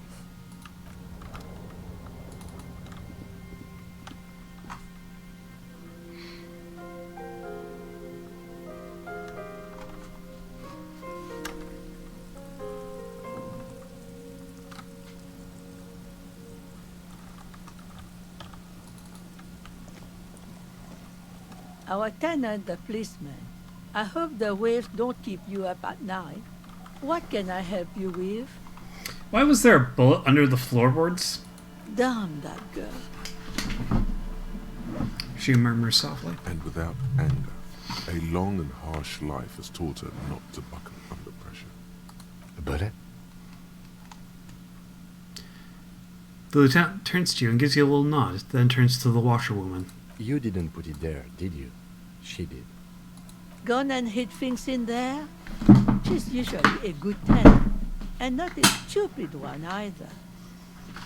You rented the room to her before? Yes, I let my room to that Ruby girl. She speaks slowly, wringing out a rag. After a long silence, her hands move into the water bucket. Some water sloshes over the edge. As I've done before when she's been in trouble or just looking for solitude. I've made it clear. We welcome all kinds of people here. When was this? She came last Friday, left on Monday in a hurry. What has she gotten herself into, that girl? She seems genuinely worried about her previous tenant.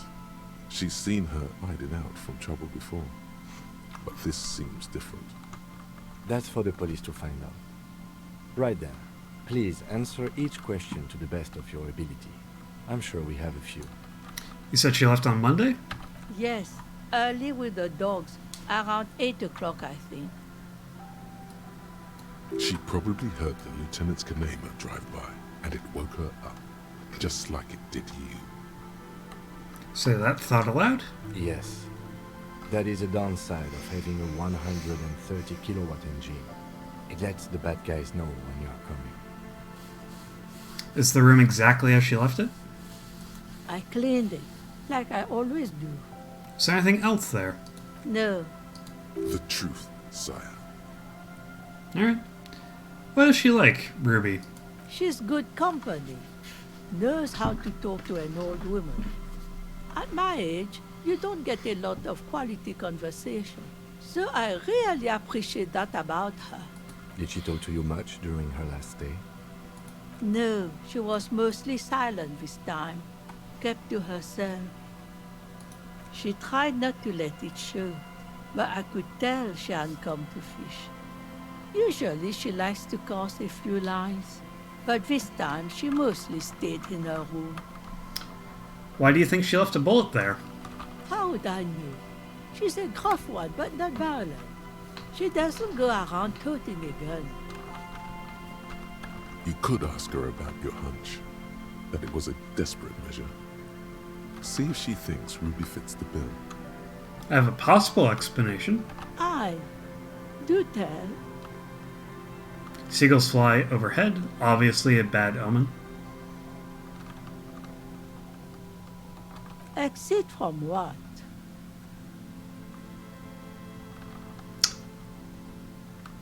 This. And just be vague. The lieutenant stops writing for a moment. He looks at you, then at the old woman. No, she's a fighter. She really believes that. She shakes her head to the side, looking at you deep in thought. I heard she was a heavy drinker with anger issues. Nothing of the sort. Sure, she was no stranger to the bottle. She fit in that way. But I only knew her to have a beer on the beach while watching the sunset. She isn't what you'd call a drunk. Even offered me some from time to time. Said it was part of the communal life. But I never saw her lose control of herself the way some people do. I don't know if the three drunks down the way are the best comparison point. Did you have any technical equipment with her, like radio stuff? Not that I knew of, though she was into nice music. She once showed me a few mixtape milieux she'd made. Like a Dorgun or Megamix? Although I guess she was pretty handy with the mechanical and technical stuff. Even fixed the heater in the shack. You should be thankful for that. I am. She may simply have kept the equipment elsewhere. Where did she go? I don't know. Further up the coast. She tried to leave quietly, but the hinges on that door screeched like a cat in heat. Woke me up. I heard her rushing in those heavy boots, heading up north. It's a peninsula. She might be trapped. You'll never find her, you know. She knows the coast like the back of her hand. You only just arrived. Hey, but Revachol speaks to me. Her tone is without malice. I wouldn't worry about that, man. We are persistent. Man, I really hope she's hiding in this village. Further up the coast we go. Are you sure you would rather stay here? Get a nice cozy fire going in the heater? Seems like a better idea to me. She drops the rag in the bucket. Into the bucket. It's clean now. The Feld electric mural. You feel like you should go look at it again. Step closer this time. Okay.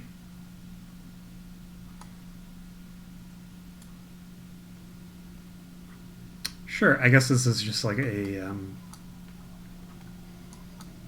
it's kind of like our instinct What thoughts. more do you want? Yes, one thing of... She really means it. It's an honest plea. Oops, didn't mean to cut you off. One thing, officer, if you do find her, please go easy on her. She looks around her. She looks around. The air is getting colder. She's a good girl. Whatever she's gotten herself mixed up in.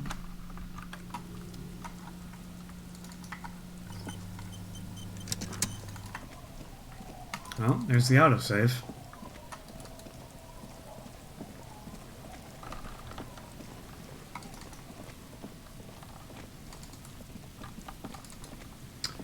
And our options going north are...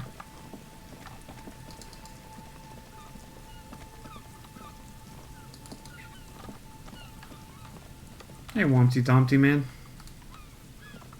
You see a once bright mural towering above you. The signage has peeled off over the years, but you can still make out Feld Electrical R&D.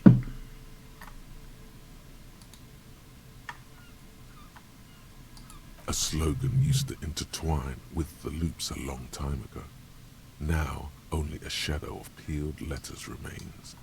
It says, "Tomorrow is just a whisper away."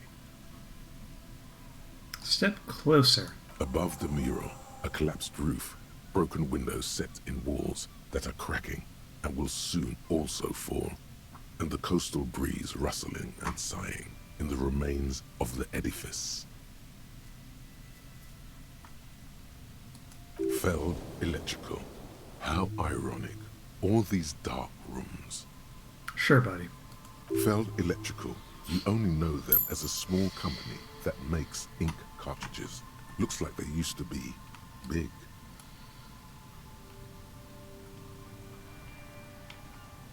There's something in the wind.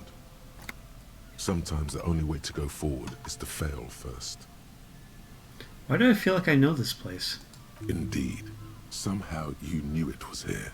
An urban ruin gutted by looters that once used to consume money and dispense warmth and light. You felt it before when it rained in Martinez, and you felt the cold of the rain. The feeling persists. It has been in you ever since. Could Ruby be in there? In there?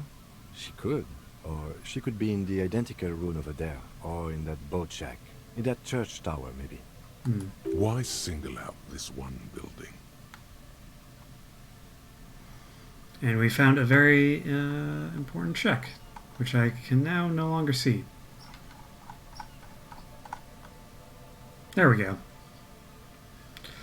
Look at that. Found empty shop, heard Lena's true story, went on date, reconstructed the execution, confronted the pigs, established the nightclub, discovered the anomaly, death notification. Just all of these side quests adding up to a end game check that we need to pass here. It's gonna look very silly if we can't pass this check. Even though you're sure you succeeded, all is quiet. There is no cold hand brushing against your forehead, no rustle in the reeds. The wind has died down. The ruin in front of you is silent as a tomb. Plus 18 modifier. Beautiful.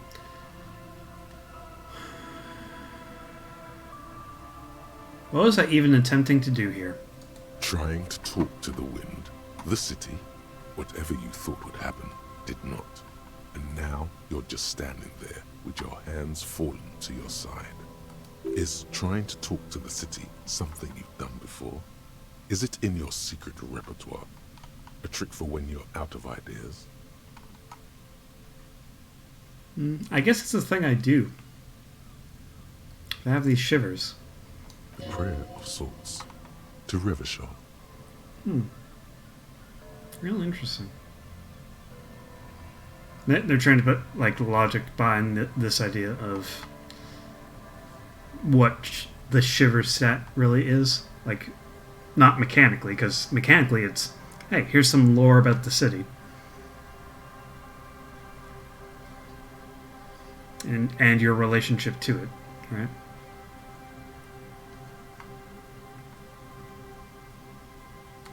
How do we? I was really hoping she'd be in the village.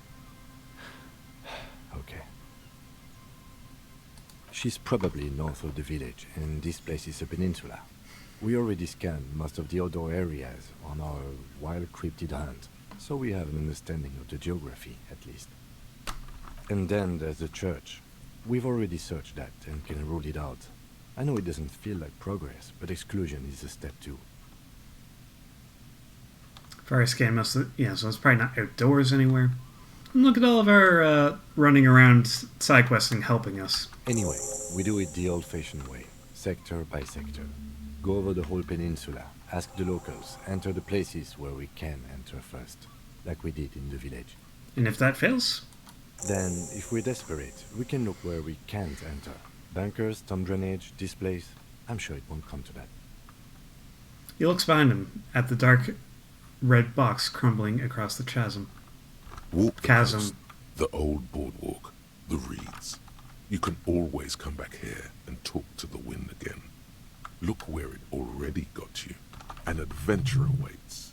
An adventure on the windswept urban coast.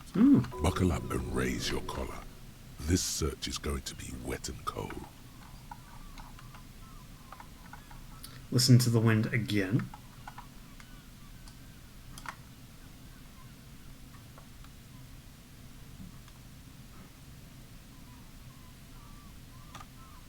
I feel like this is then our chance to get more modifiers.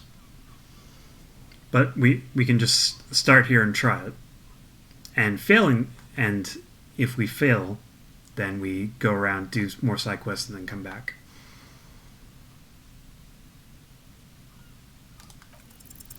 Suddenly, there's a sigh, carried on the molecules around you, moving, flowing from high pressure to low pressure, like that of a woman emptying her lungs. She wraps the collapsing stone box in front of you in her breath, flowing through it.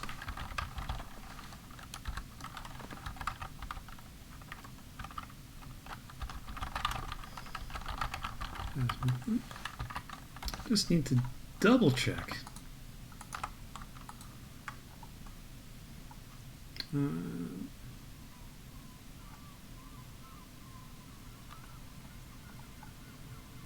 Alright, it's probably fine.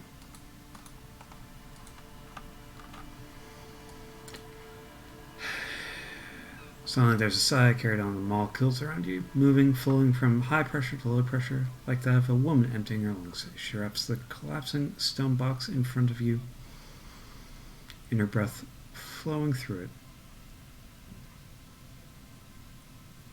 In through the collapsed roof, flowing down a concrete staircase to the basement, sweeping away footprints in the dust on the stairs, and then the beach below the boardwalk.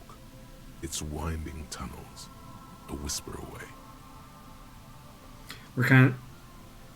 It's visualizing the wind flowing through the building, and like filling up the crevices and finding it's like when you can hear wind coming from behind a bookcase that's actually a secret doorway, a secret passageway. She's down there. Hey, Shiver's voice. Hey, voice of Revachol. Say, I think she's down there, below this building. Okay. Why? Interesting that this is the first time I've seen it said, say, quote.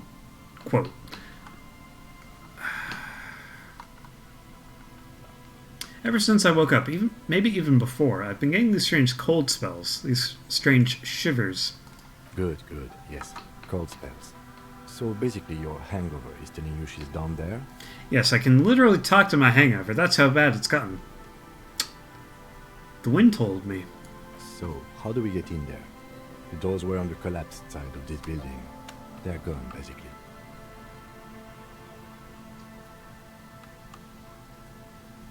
Yeah, the wind told me. The wind made me cold on the back of my neck, and that's why I shiver. Finally, my time to shine. Yeah, you really haven't been helping us, Savoir-Faire. There's a ladder. Perhaps you can climb them. We are not climbing anything.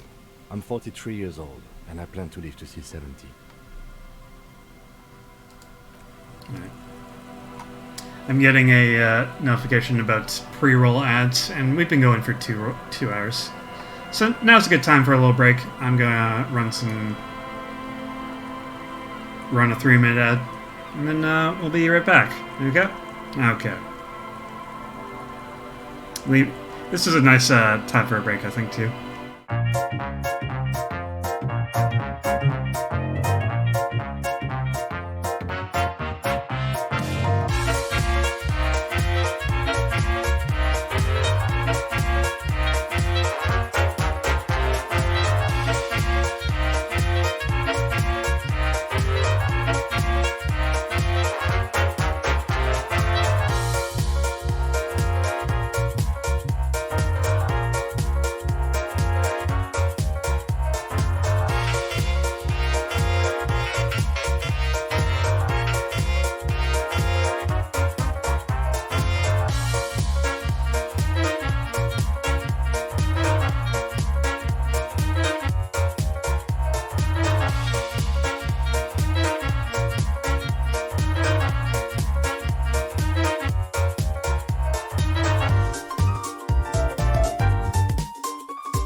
Okay, I think we're good. I think the ads have run their course.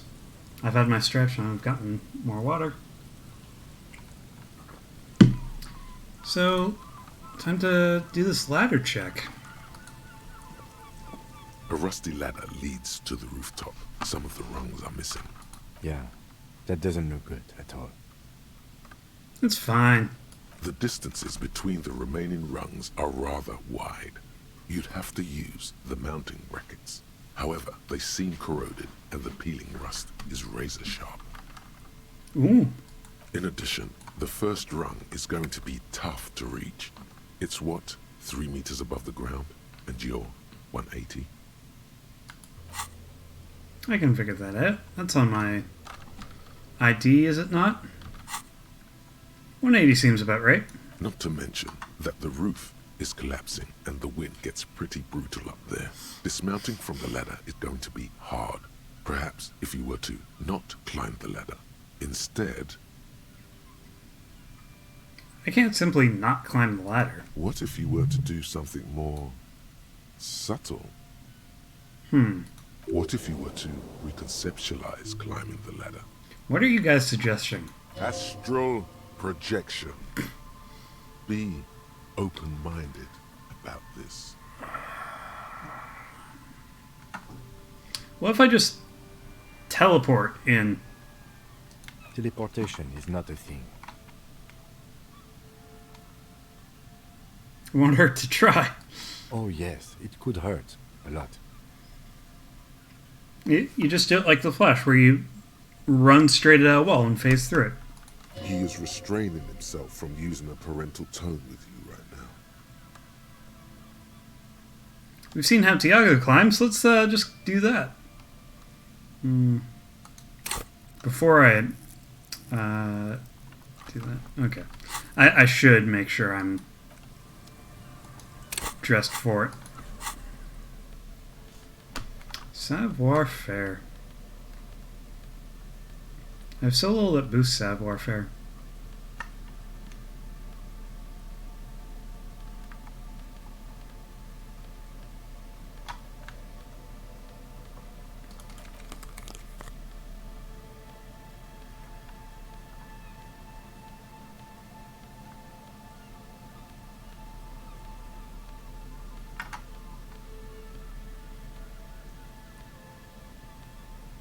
Oh. Good old fallen pants. Those will help me here. Alright. That's pretty decent.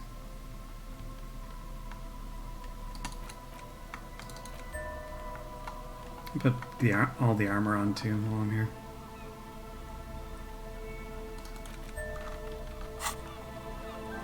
The rusty ladder leads to the rooftop. Can't possibly fail. All you need to do is close your eyes and concentrate. Darkness enfolds you. You can feel the distance between the bench and the first rung of the ladder. All you need to is... do it. Alright, time to teleport. Zoot, zap, pow, crinkle. It's like magic. You feel yourself disappear, your atoms fading out of existence. Oh my god, I can't believe it. Bang! You find yourself on the roof, having mastered the art of physical displacement. I did, Kim. I teleported. I just saw you climb the ladder. You just climbed it like a regular person. If I didn't see myself climb it, then it counts as teleporting. 1 second I was down there, the next second I was up top. That's teleportation. That's how it works. No, not like a regular person. Like a phased spider. The wind at the top of the building starts howling loudly, blowing away the lieutenant's voice. Faintly you hear... He's not going to follow me up. Never mind. Find a way to let me in when you get inside. Don't go adventuring with a backup, especially if we think the suspect may be hiding here. You know what I need to do is get my tools. We're in a new area. let's be sure we're prepared. The central support beam has been destroyed by artillery fire. Makes sense.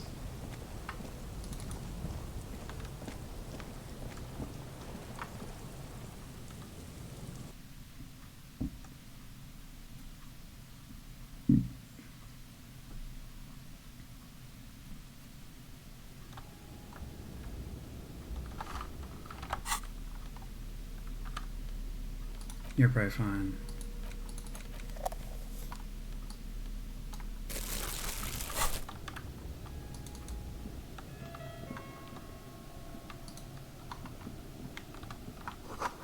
But the glass is covered with grime and dust. You can barely see out. Hello. Postcard. Martinez 98.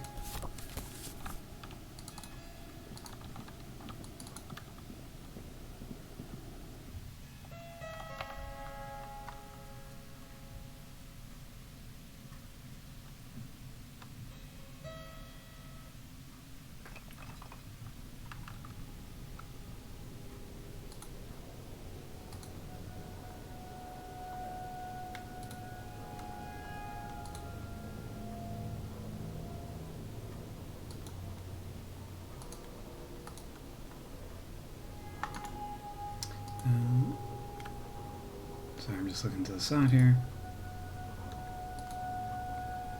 There.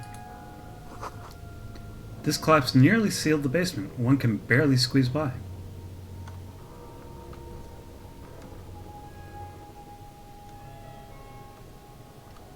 I guess that's just rubble. I was thinking it was like catacombs for a second. Antiquated furniture? Last century, maybe? Brought down and forgotten so long ago.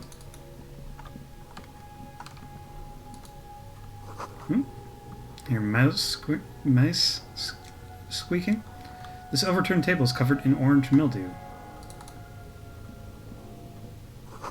Old file folders in the cart. Documents silvery with mold. Ooh. Into Solari suit jacket. That would help us on a date. A series of thick, dusty panes of glass.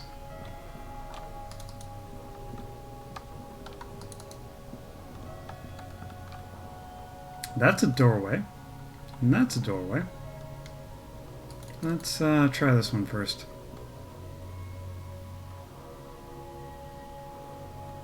It was closer to me. My game design brain thought is that it will be the place to... Oh, that's where we came through. Never mind.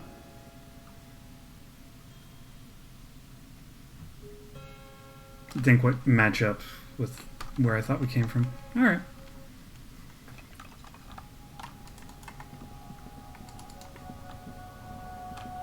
Oh, there's Kim on the other side, so let's get him through. Two rusty metal plates that slide apart form a crude door.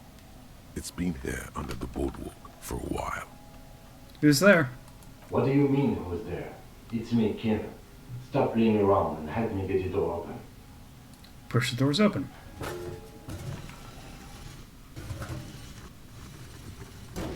The doors seem to be on rails, but they've gotten jammed. You grab a side and put some strength into prying it open.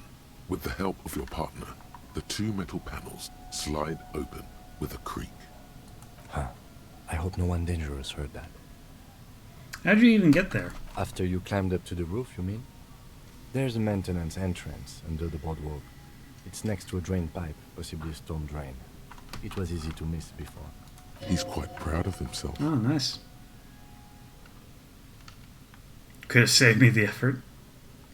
At least there's a quick way out now. Yes, we have an exit, so let's get going. Time to investigate these passages. Peers into the darkness. Well, I'm going to take that quick way out just to reset.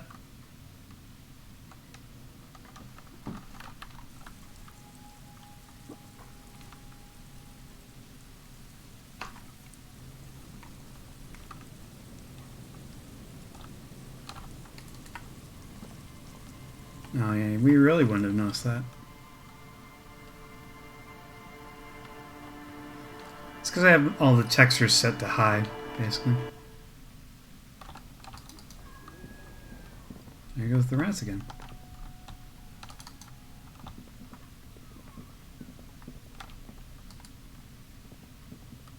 Well, it's better.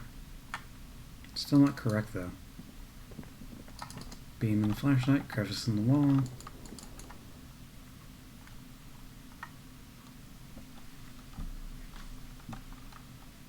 I don't think it's a problem necessarily with the game. I think I'm just maxing out the settings. And I should probably not do that.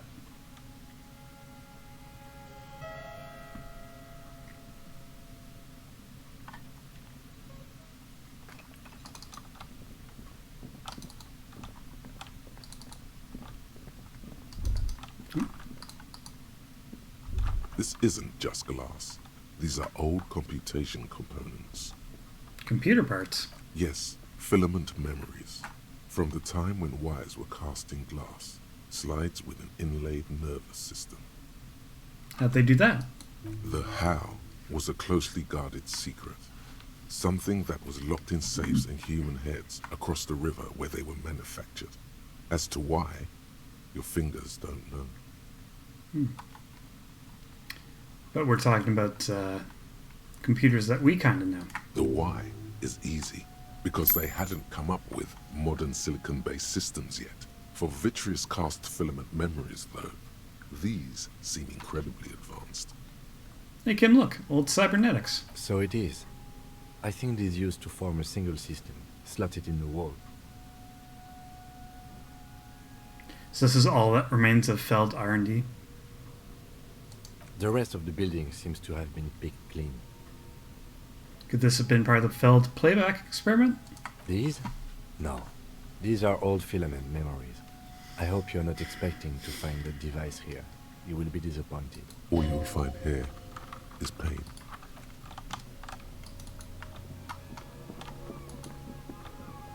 How do we get there? Oh.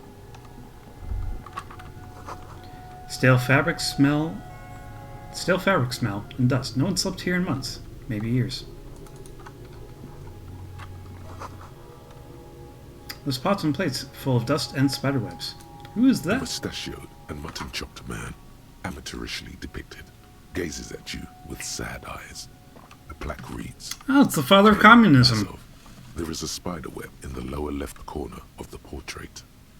Years' worth of dust is shaken off. The full head of hair, matched by an ample moustache and sideburns, look a bit silly. Someone crouches, heels digging into wet sand. Hands sweep across the sand, grains sticking to the frayed skin of the fingertips. An old man sits on a slab of concrete and taps his fingers against the glass of a scope. You shudder. Look, Kim, it's Comrade Mazov. Yes, I can see that. Looks like some communists were hiding out here. They left a long time ago. The lieutenant does not seem to share your enthusiasm. Long time ago? How long? Probably revolution. Half a century? This was probably part of the network of defense posts the communards built against the amphibious landing. I think the purpose of this bunker was to produce propaganda. It would have had radio equipment back then, but that's all been looted. What's with all these secret weapons caches and secret bunkers? We have found a lot of those lately. I guess what most people think of as history tends to linger in rundown neighborhoods. Martinez being what it is, no one has gone through the trouble of cleaning out the old bunkers. Good hiding place for someone who's up to no good. Mm-hmm. Maybe I should move here. Seems cozy. I won't stand in your way, but only after we're through with this case. Could be connected to the Mazov bust we found? Millions of depictions of Mazov have been produced. They're not all connected. Besides, that looked like some student. The youths always go for this kind of stuff. Mm-hmm.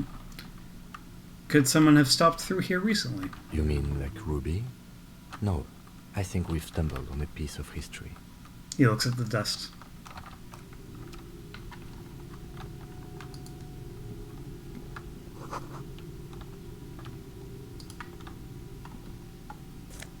Ooh. +1 to Masovian social economics. Well, not really using this hat. There, we found our communard hat. This hat is so soft, so warm. It wraps around your head, and your mind tingles with all manner of socio-economic theory. That's an unshaka, right? Oops, it's a fashion faux pas. Kraz Mazov would have worn this, Yushenka. Mazov knew where to cook those thoughts. That's why it bears a Mazovian logo. Glory to the revolution, comrade. Whether you like it or not, wearing this hat has made you more communist. Nice.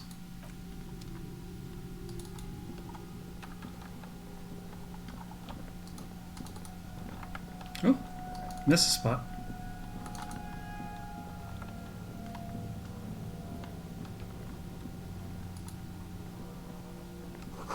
The same slit window you saw from the outside. I actually don't think that this is helping me much. Let's go back to the crowbar just to make sure I'm not missing anything.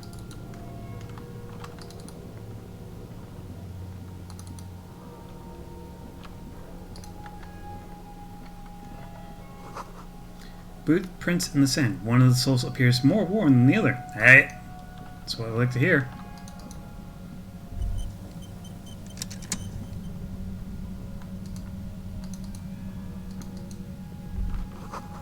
There's something in the air, an unnatural buzzing.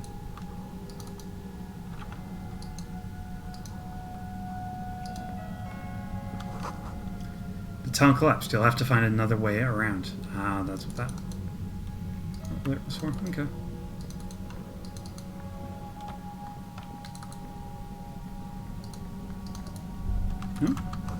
It's getting louder, the buzzing sound. There it is again, like a swarm of hornets buzzing under your scalp. A strange tingling you can almost smell. Lieutenant, do you feel something? No. What do you mean? A pain? A strange tingling? I don't feel it, but we should still be careful. There were footprints back there, and I'm pretty sure they were fresh. You really don't feel anything? No, but you are the sensitive one. Oh, well, thank you. It's not a quib. The situation is dangerous.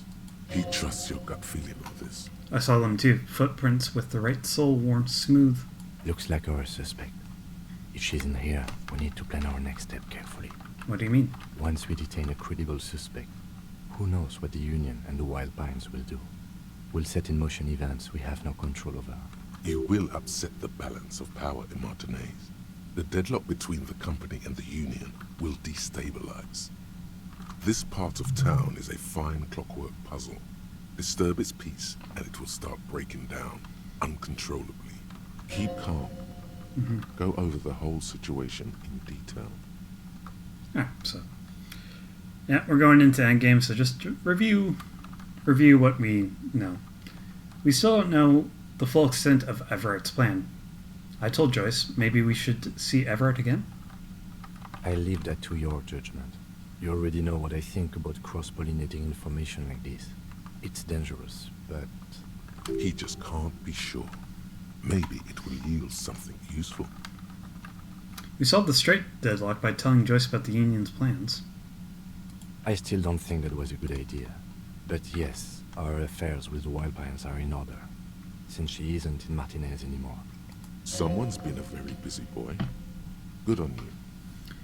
We've checked the buoy with Collège's documents. I want to hear her take on why it was empty before. Okay, why not? Whatever goes down might also affect her. The Union is watching her closely now. Not closely enough, you suspect. But still, good idea to visit her once more. How bad do you think things could get? Well, we are not responsible for what we can't predict, are we? I don't think the entire city will be razed to the ground. He smiles in the dark. If you can't predict it, there's nothing you could have done. What do you think is waiting for us there? I think I see a cavern. Maybe more cellars? I think we've been careful enough. we still have the element of surprise. I wouldn't be so sure. You haven't exactly been sneaking. Or maybe not. Either way, once we go deeper, there will be no turning back. He puts his hand on his holster. What, how did we update? Enter the cavern below the Feld building when you're ready. Note, Union and cryptozoology business might end when you do.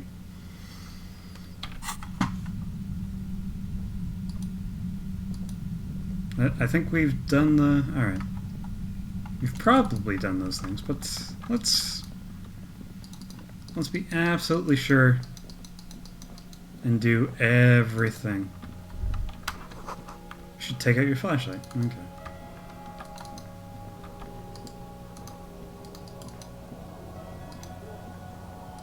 Let's be like 100%. So, check the trap again, check on Claudia, check on Everett. Joyce isn't around anymore.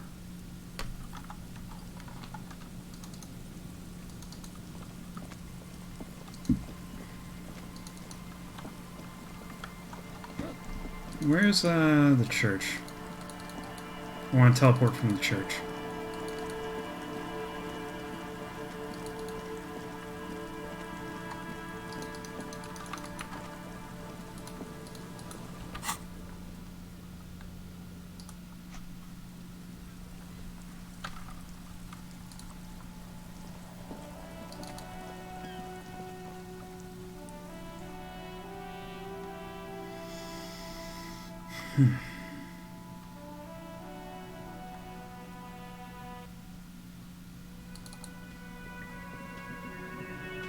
You're still a lock check?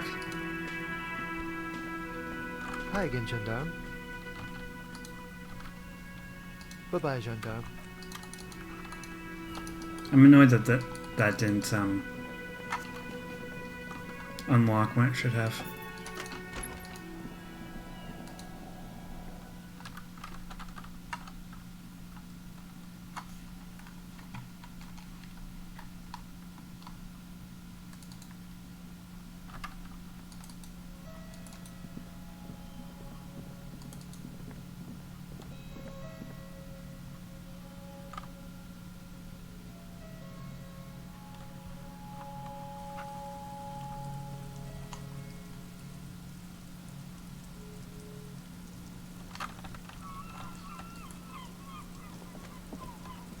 Officer, it's a fine day for questions. Found your buoy. It was empty, just seawater. Oh. Her eyes widen. Did you take the documents? No, of course not. As I said, it would have been too risky for me to use those documents anyway. My employer gave them to me. In truth, I should have destroyed them. Oh, those documents have her fake information on them. A false identity. I think she told us what was on them, and I was assuming that that was her real name. She doesn't seem to be lying. She's genuinely spooked by their disappearance. You may be in danger. Yes, I am. Regardless of who took the documents. It was probably just an accident. I was worried I'd been too careless with the latch. The documents were probably just washed away. That's a nice thought.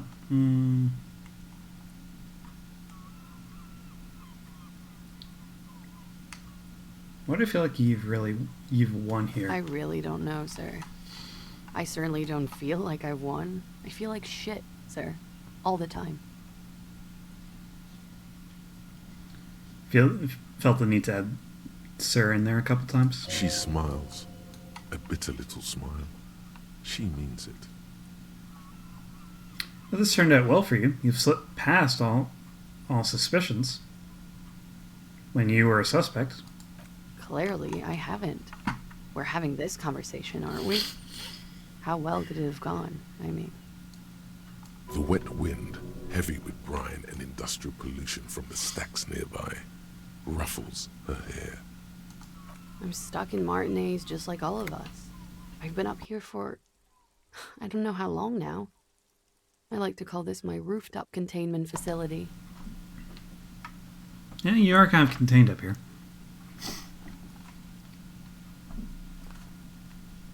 Where are you contained for then? For my sins, of course. The long-standing sins of a bad, frivolous person. For destroying my first love. For working for bad people. The list goes on and on. It's all turned out well enough for you. Did I? Why do I still feel suspicion hanging over me then? What I managed was to get him killed. I'm the love that does people in, remember? The lieutenant looks away, over the railing. He feels uncomfortable with this conversation. He doesn't know what to add. Something seems off with this theory I've developed about Ruby. I don't know what to say. It all seems fortuitous for you. None of this is fortuitous for me. The dried flowers on the roof. Could Ruby have left them? These don't fit with anything. The what? Oh, those ones. I don't know, sir. I said I have no idea what to make of them. Honestly, I think they're just trash. And how'd they end up on the roof then? I mean, there's no reason for me to think they're somehow connected to her. So they must be. That's it then. She nods, slowly, carefully even. There is suddenly a strange glint in her eyes. Not malicious, but dangerous. There you go again, Felician. Maybe we can get the real name out of her. Tell me what really happened one more time. Okay.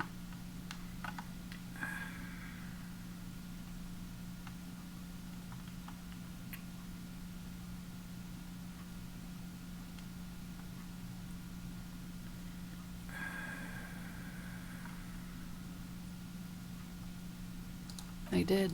After that, I sort of, transitioned out of the whole culture scene. It's not What exactly? industrial with a big... I need... The job But she, as to who... Lowe's cap. These people engineer financial disasters in second world countries. The conglomerate also includes the Bank of Consecration. Sure. A lot. That can wait. Look into her eyes. There's more.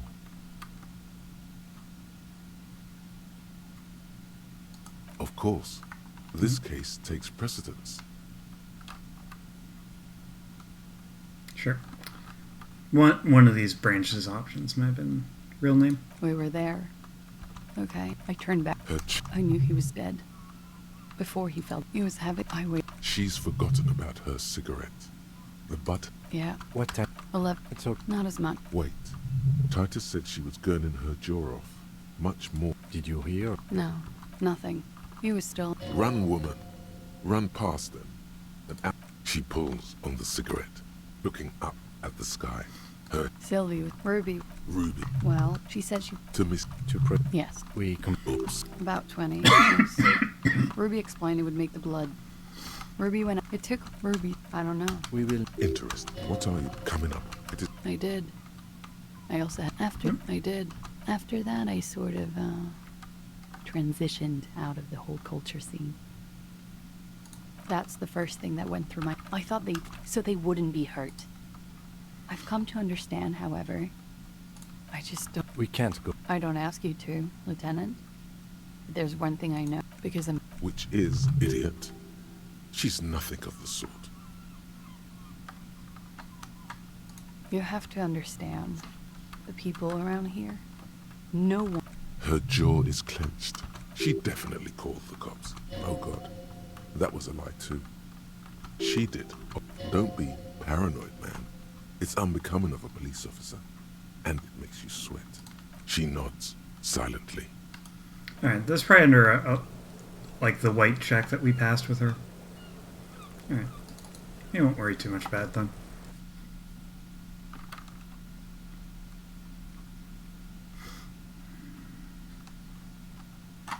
Carry on, carry on.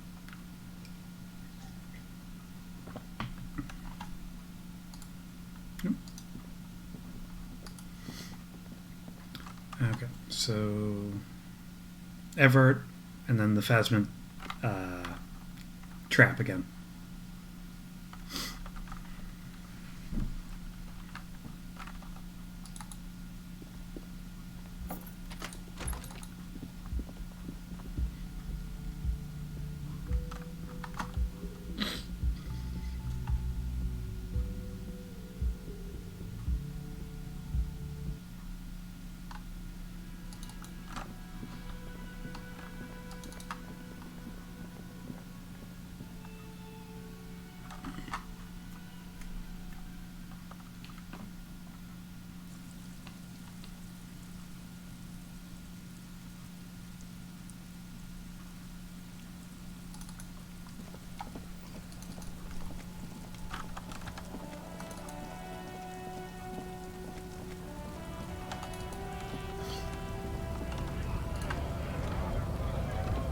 Alright, well.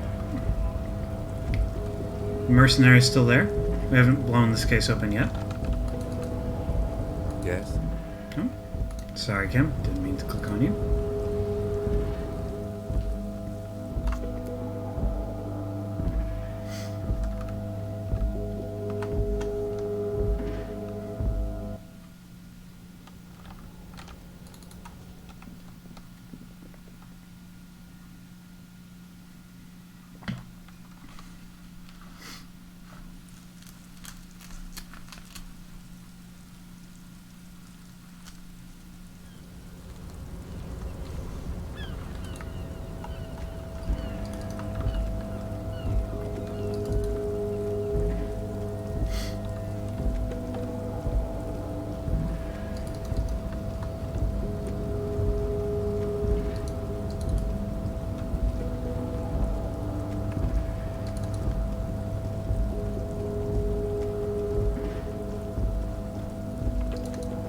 Hey, Leo. I haven't talked to you in a bit. Oh, hey, mister. I knew you'd be back to talk with old... No trouble at all, mister. No trouble at all. It's like that old saying goes. Wisdom withers if not shared. Leo? And old Leo is always up for sharing. So you seem to know everyone around here. I want to ask you about someone. Mr. Everett doesn't really want me to talk to people about union guys. Ooh. But who did you want to talk about? Tell me about Edgar. Mr. Everett's twin. Mr. Edgar is Mr. Everett's brother. He looks a bit younger, he does. But a very smart fellow. Very smart fellow indeed. He's away on some union business. Not even in Revershaw, they say. All kinds of places he visits. Him and his brother both do when they're on a vacation. Right now, it's Mr. Everett's turn to look after the union. But last year he spent a whole winter in South Africa. Yeah. I'm wondering... I'm kind of suspecting Edgar to turn up in the course of this. Left with the first autumn rains and didn't come back before the trees were green again. South Safari. A lot of bulk chemical manufacturing going on there. A lot of cargo shipments being made, too. I'd best not. I mean, I could, but I don't think Mr. Everett would like it very much. You better ask him yourself, mister. Tell me about the guy in the container. Who do you mean, mister? You do realize he might just be a figment of your imagination. The fancy guy in a suit. In that container over there. I don't know anyone like this, mister. Maybe he's one of Mr. Everett's fancy friends. He knows all kinds of fancy people with suits and purdy carriages. Purdy. He really feels very uncomfortable discussing matters related to Everett with you. He's a union man through and through. Mignon? Good guy. He's very calm, laid back, doesn't do much, talks to Everett sometimes. Honestly, I don't know what he does for us, but it must be important because everybody likes him. Yes, they do. I think that's what he does. He makes everyone feel a little better. Ah, the joys of communism. Oil for the wheels. Much needed in stressful times like these. And Measurehead? Whoa, he's really something. He doesn't talk much to me usually, but when he does, I don't really understand most of what he's saying. Actually, I don't think he would like me running my mouth about him like that. Once he said he's a dragon to this mob fellow who came picking a fight with some union men. think he really believes Jean-Luc was a dragon because he ran right off. Another time he almost killed another guy, but I shouldn't talk about that. Titus? Oh, Titus is a longshoreman through and through. He was born on a boat, they say. His veins are probably filled with salt water, I tell you. Nice, friendly sort, old Titus is. Nice, friendly captain of the rowing team? The rowing club. He's probably one of those rare specimens who are born when two drunk seamen stumble on top of each other on the deck amidst a storm so violent it flings whales around. Tell me about Renee. The night guard. He was a peculiar fellow. Oh, Headstrong and past proud. tense. We didn't really talk all that much. He died recently. Something with his ticker. Hmm. Sure, mister. What can Leo do for you?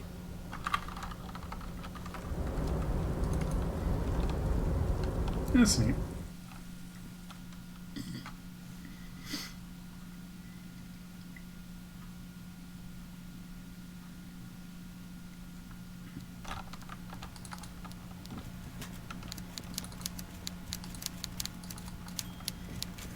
Actually, let me just quickly... How's my authority? Could be higher. Yeah. The Union Close is a good look.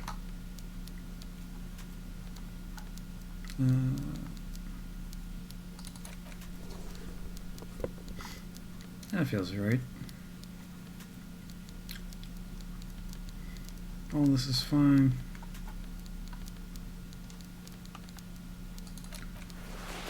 Want to have some composure going. I need that and that.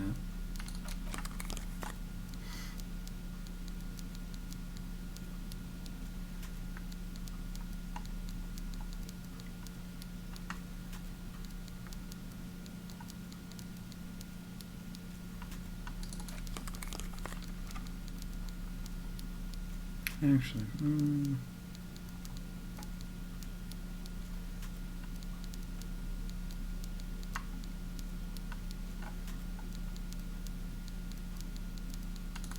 those are fine, actually. So, the ship has sailed. Did you see it? I know you did. Tell me, what did it look like as it grew smaller and smaller when that mainsail dropped behind the horizon? Did it look like a germ? Did it look like a piece of bacteria? Oh man, he's just gloating at this point. His tone is totally different now. The jolly man of the people is gone, and so is the smile. You get a sinking feeling.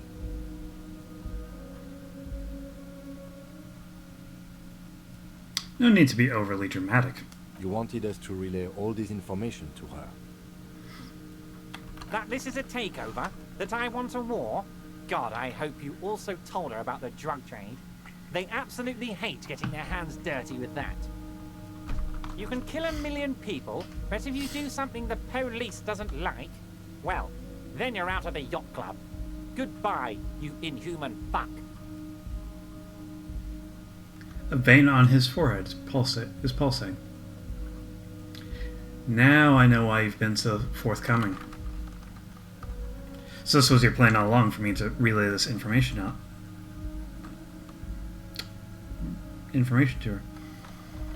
No, Harry. What we have is real. We're working men.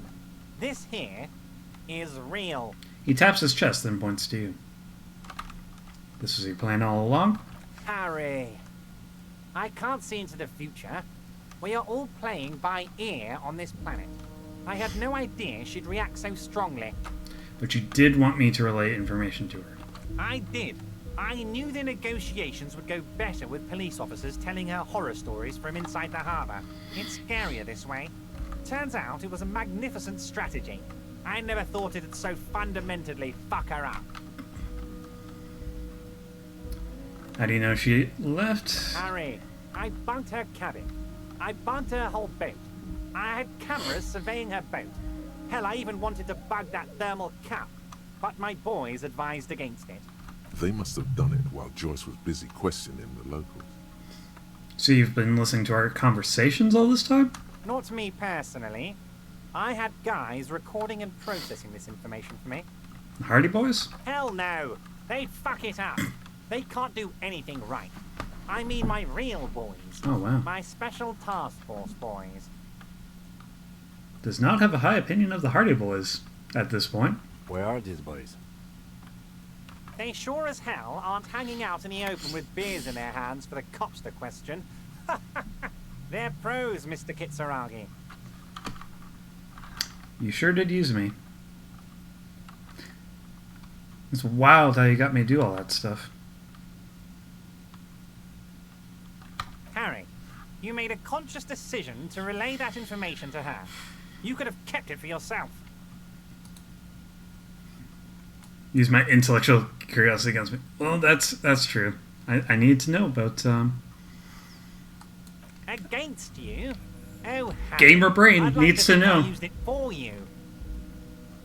But she told me that beautiful story about the discovery of the Insulinde.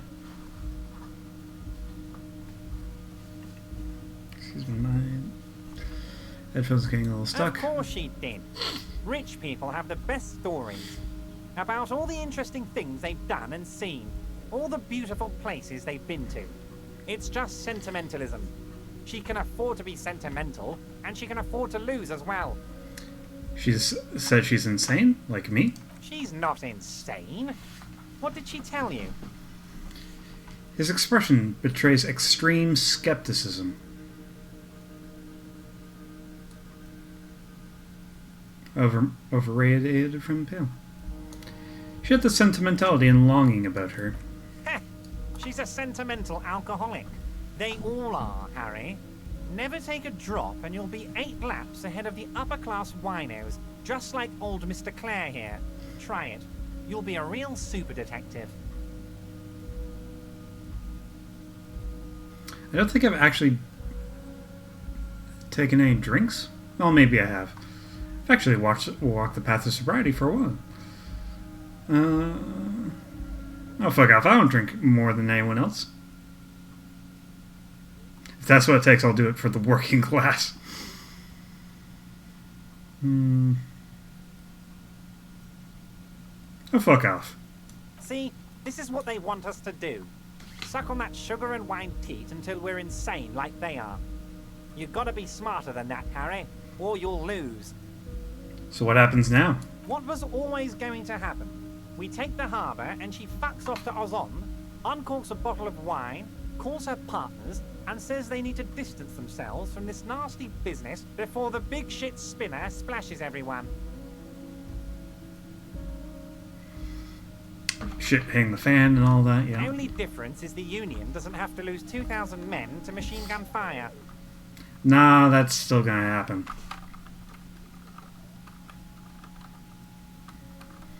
Damn, Everett, I was hoping to somehow fuck you over in the end.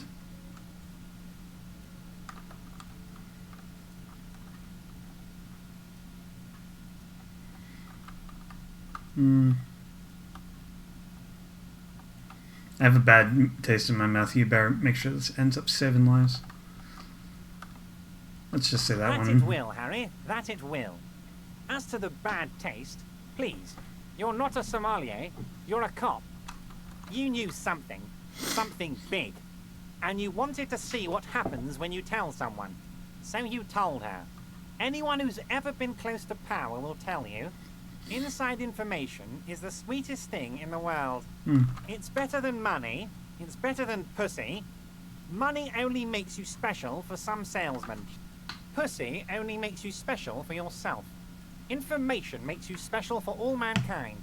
It's the ticket to history.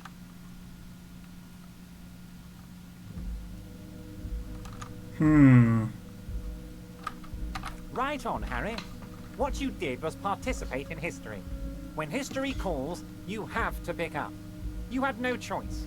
None of us ever do. A hard disco cop like you, I knew you weren't one to resist temptation. You know what, detective? I am going to leave this out of my reports, and I suggest you leave it out of yours too. Good thought. Just look at the 3 of us. The 3 careless boyaderos. Good times, good times. So what the fuck? Okay, so what now? So what the fuck now? Now we let bygones be bygones because there's work to do. For me and for you. I suppose there was a reason you came here, so let's have it. What can I help my best friend and comrade with today? We had some more stuff. I did Everett. I made it even shadier. What? The brew. The shady brew. The thermos. The borscht. Oh, how could I forget your little side project? Well done, Harry. Well done. Don't even tell me what it was. But good job. I love it when workers take the initiative like this. Look, gun. My. She's quite the looker, Harry. You can't imagine how pleased I am the two of you are reunited. Tell me, was it difficult to convince the pigs to give it up? The big man pauses to tap his chin. Not at all. I knew you could handle it. I know my special policeman. Anyway, I'm glad you're all right and armed again, Harry.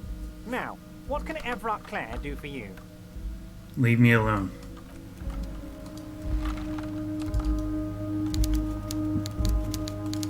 There, new skill point.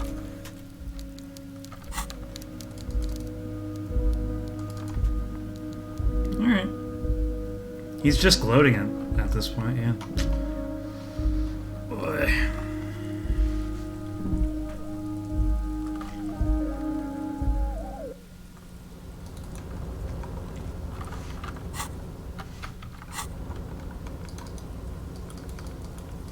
So, yeah, let's check up on the phasma.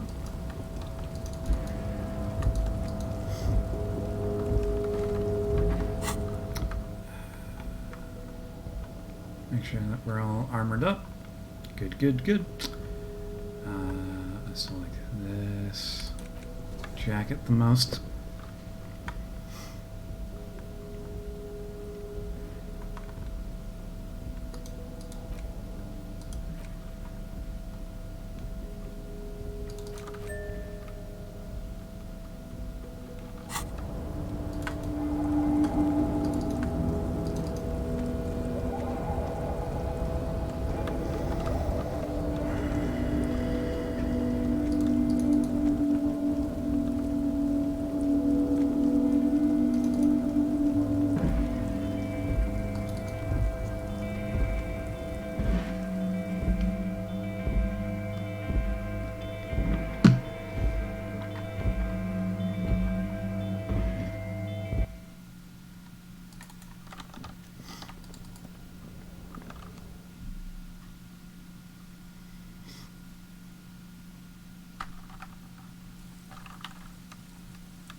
Another autosave.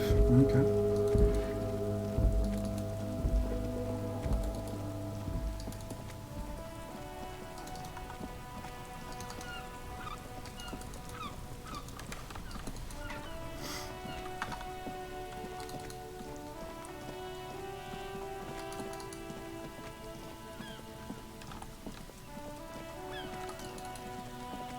Back to the trap.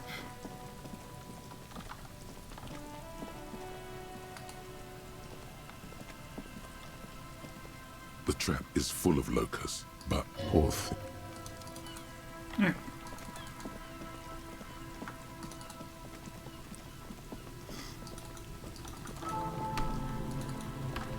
So we're gonna go do the thing. Let's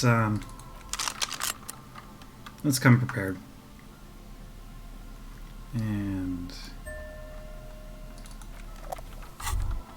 Holding the gun feels natural and satisfying.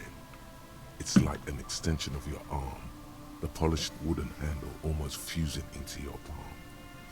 I think my hand recognizes it.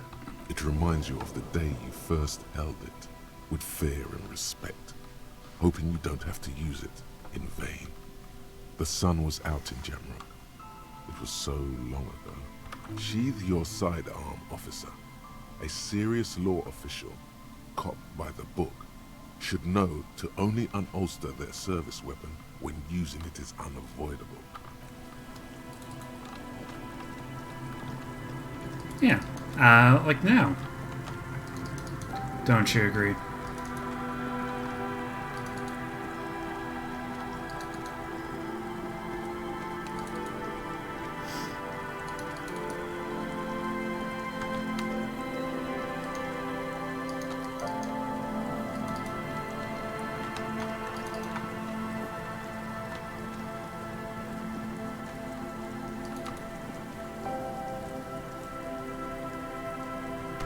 A tiny little area.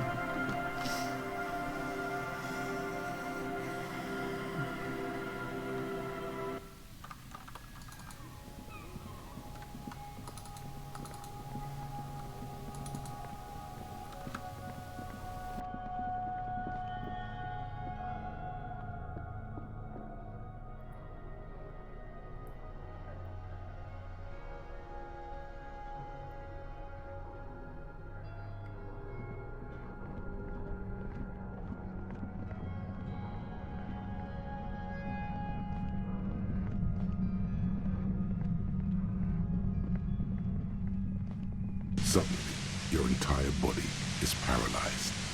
Aggressive white noise fills your skull. A strange pain, like you've never felt before. Through the static, you hear a woman's voice. It's like 1,000 radio stations are being blasted into your head all at once. But her words are the only ones you can make out. I know you're feeling pretty uncomfortable right now. Don't move too much or fight it. That'll just make it worse. Can't say it's a pleasure, officer. I was really hoping not to make your acquaintance. But here we are. As she says the word officer, you feel a spike in the agony. It sounds like the entire radio frequency range is screaming directly into your neural pathways.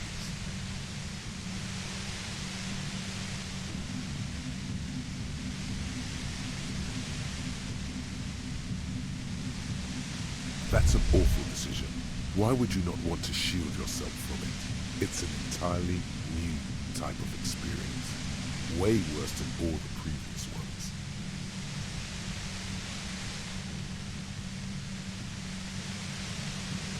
Don't focus on the pain. Focus on doing your job. Tell her she's under arrest. Really now? Check this out. You're overwhelmed with a new surge of violent static. It feels like a blood vessel exploded in your brain.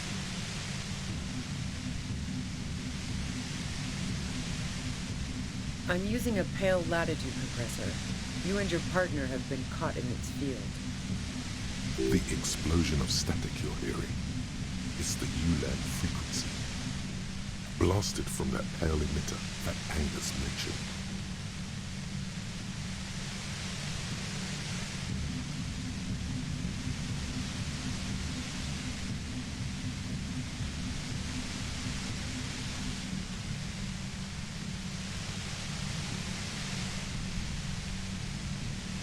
Saw my equations? You've been sniffing through my lorry, right? I expected as much. I am a bit surprised you knew what you were looking at.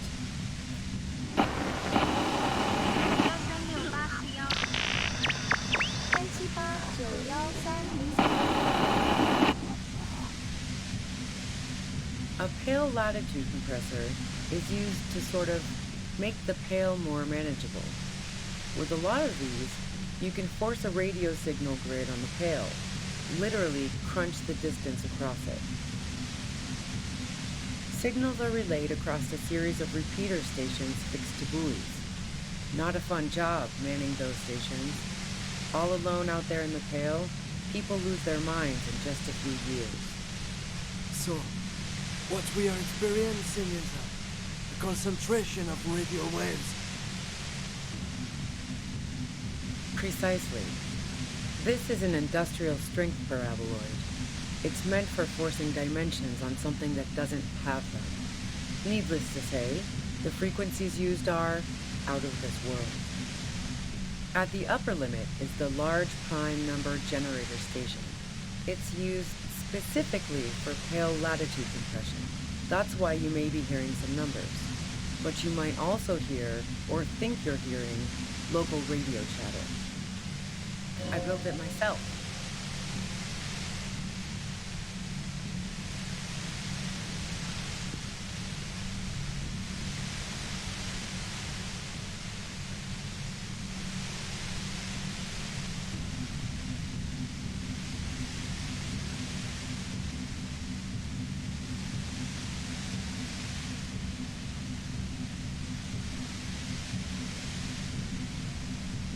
And she's proud of it too, as she ought to be.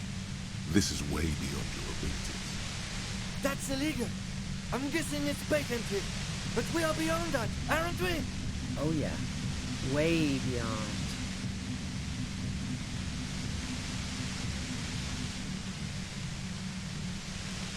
No, once I shut down the compressor, the pain will end. It may take a few minutes for you to steady yourself though.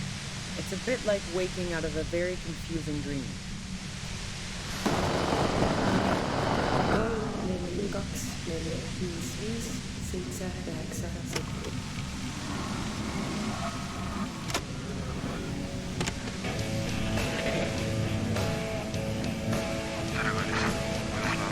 Yeah, I stuck my head in there before using it on you.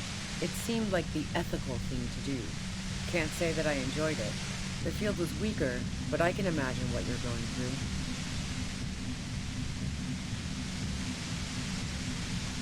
Yeah, let's not talk about that shit.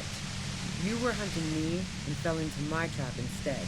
That's all there is to say about it. So she thinks of you as hunters, not cops, and of herself merely as prey. If you've got something really important to say, you can do it through the white noise.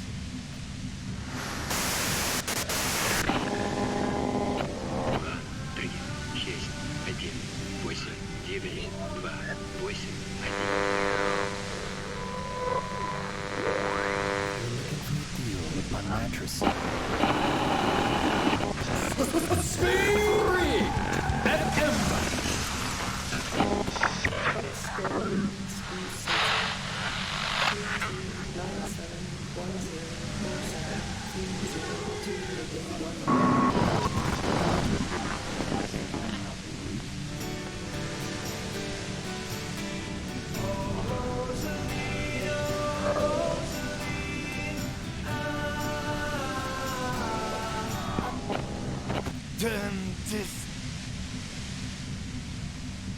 God damn it. Fine. If you really want to talk, I can dial it down. I've also got a gun, by the way.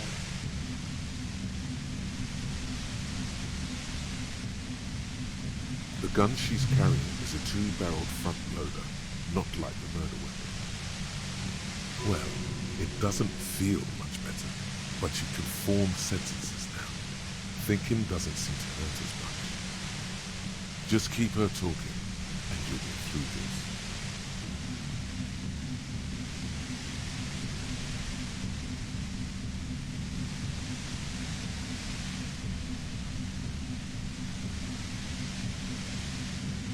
I heard you in the passages, and I've been preparing for quite a while.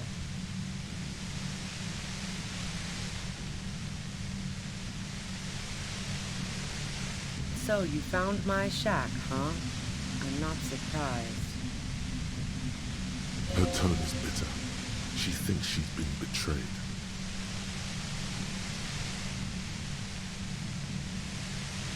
So nice. That's one knife I didn't want to find in my back. I was, before I caught you in the pale latitude compressor.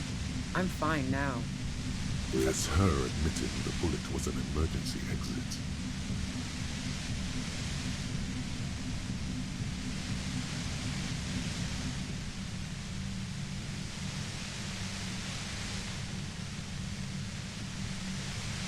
No, I didn't do it. I only helped stage the lynching, though I doubt that makes much of a difference to you.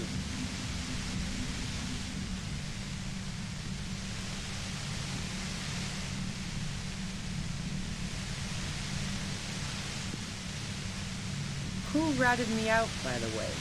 Was it Titus? No, he wouldn't have broken first.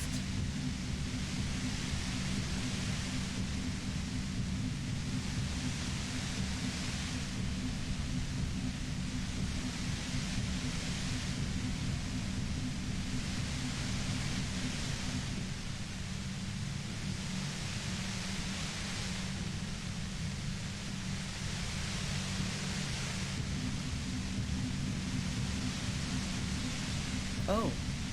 Well, I guess I always knew she was a survivor above all else. But she couldn't have known I was on the coast. How did you find me?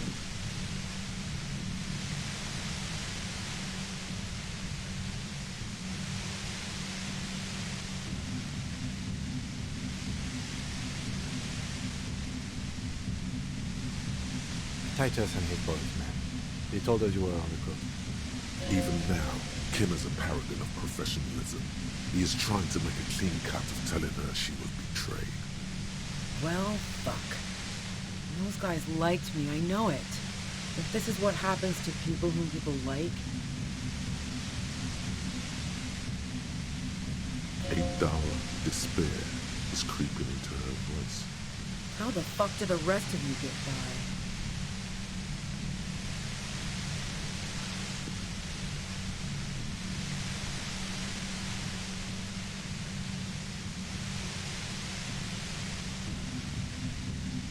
I did, didn't I? Now you've come for me. Fuck them all the same. That did make her forgive them. A little.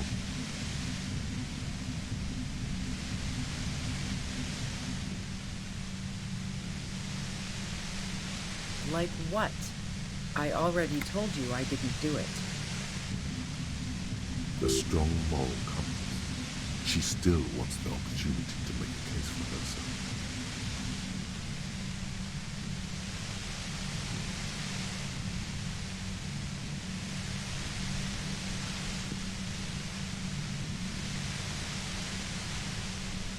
I didn't like him. Hardened mercenaries aren't particularly likable types.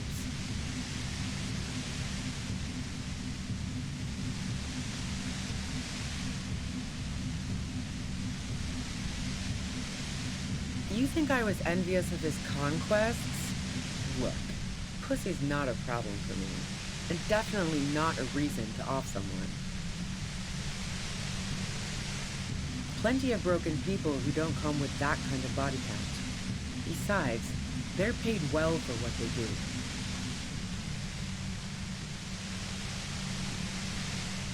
Yeah, sure. And I didn't like Wild Pines sending in those foreign hirelings. Me and a fuck ton of other people around here. I hate to be the bearer of bad tidings, but I don't think she's perjuring herself. She didn't hate him, okay? I'm listening. Man, I was with the boys the whole night. I hope they at least bothered to impress that upon you.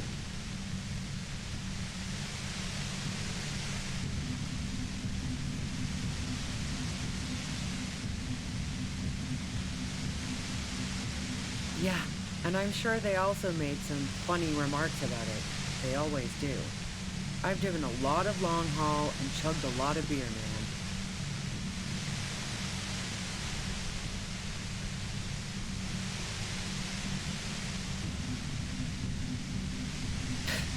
Can't do either without some power of mind over bladder. And anyway, that wouldn't have been enough time.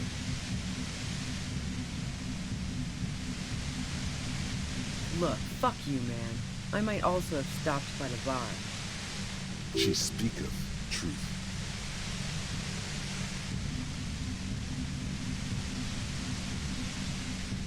Wow. Now I'm curious. Please, explain.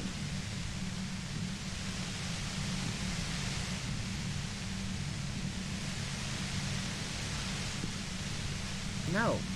Not since I was 14 and hanging out in the only diner in Dardun. Haven't been into low-risk, no-reward games since moving to the city. Why?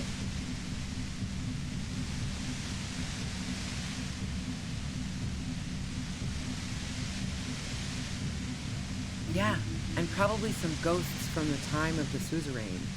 I'm not really interested in supernatural mysteries.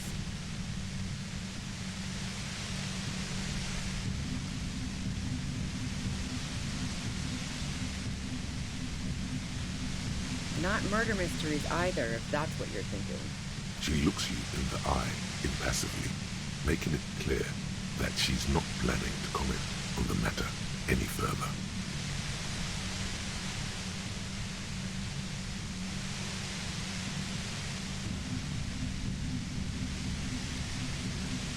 Don't know it, but also, the shot couldn't have come from the roof, or we would have all heard it downstairs.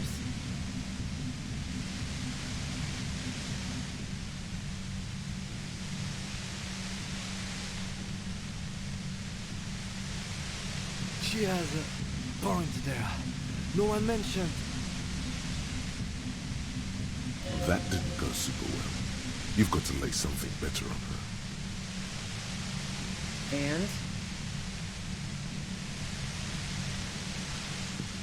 The gun store. Trigger Happy Jacks.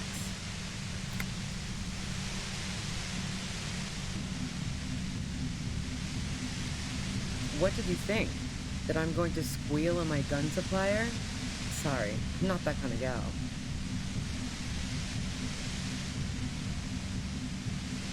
Sure don't. A breech loader? No. This is such a wipeout.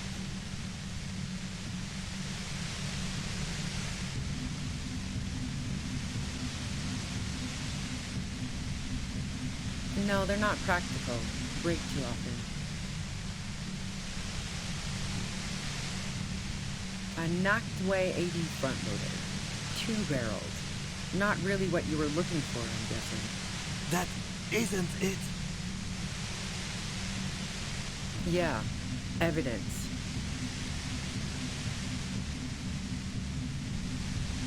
I considered her a good friend, yeah.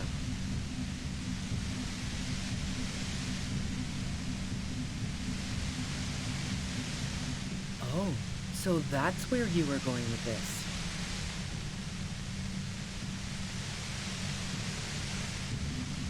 That's a very sentimental way of putting it. We both had pasts who didn't want to catch up with us, and we enjoyed listening to music together. Why not go on a road trip? The lieutenant watches her expectantly, occasionally shaking from the pain. Okay, fine. I was into her. Clausy was into me too for a time, I know it. We even fooled around once. And yeah, after that I thought maybe we could make a go of it. Clausia only said they maybe kissed. Someone is lying here. If that's what she wants on the record, so be it. I'm not about to go into details for you to jerk off to later. Seriously, just move on.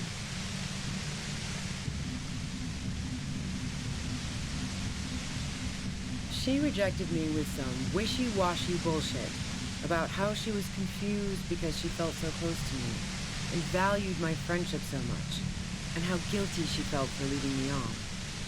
I knew that wasn't the whole story, but thought, fine, I'll take it and move on. No ill will there. It wasn't a problem for her.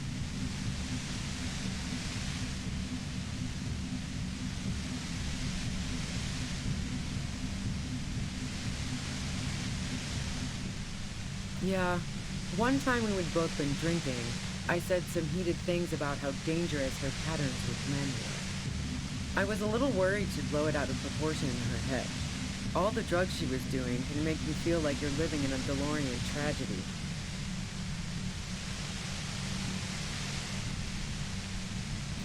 What the hell, man? Yeah, why not? I've gotten worse. Wow. Pissing, pinball, and now peeping. I'm just not following your insinuations, Detective.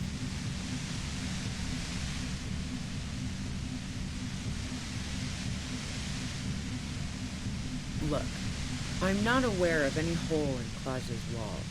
And if I had been, I would have told her to get it sealed. That's what friends do. Nope. Look, she has an effect on people. That je ne sais quoi that makes it impossible not to look at her when she walks into the room, and very difficult to look away. But travel enough and you realize, for the same reason that she's everyone's type as an object of desire, she's not irreplaceable.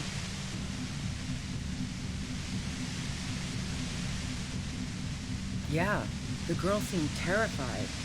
The merc was beyond caring what happened to his mortal coil. It was a no-brainer.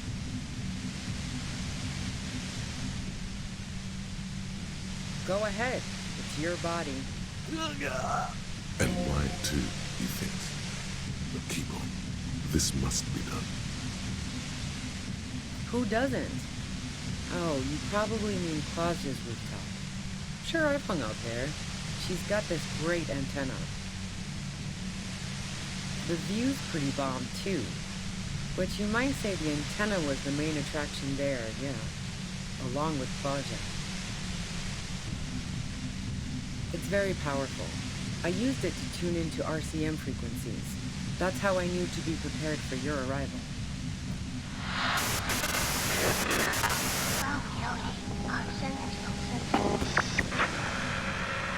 Yes, I'm sure. And anyway, as I said before, the shot had to have come from afar.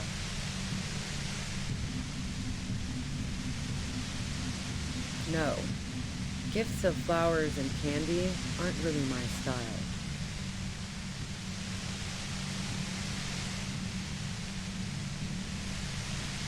So now I'm leaving revolutionary symbols around?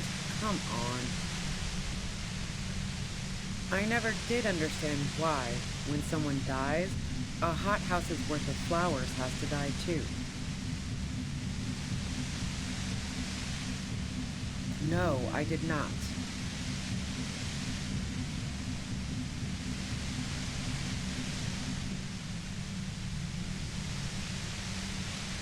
So, Heart of Gold Tommy fucked me over too. Never trust a musician. That really comes as a blow to her. Maybe twist the knife, just in case. Make her more desperate.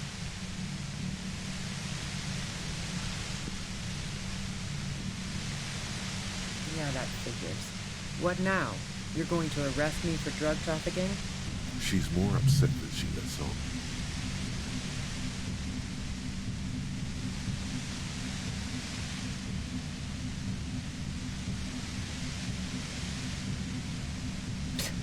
That's your prerogative.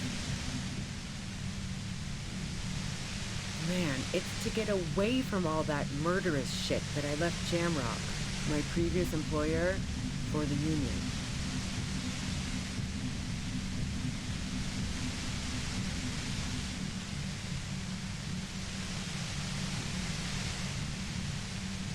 You good? She deliberately avoided naming the mob she worked for. You might be able to find this out later. I got lucky being a dispatcher. Never had to do any of the really dirty work myself. This gun has only been used for self-defense against serious scum.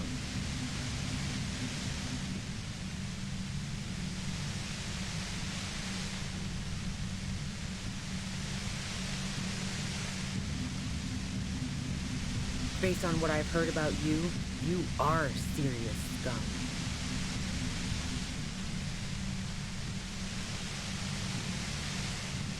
Yeah? Where? More questions before doing anything.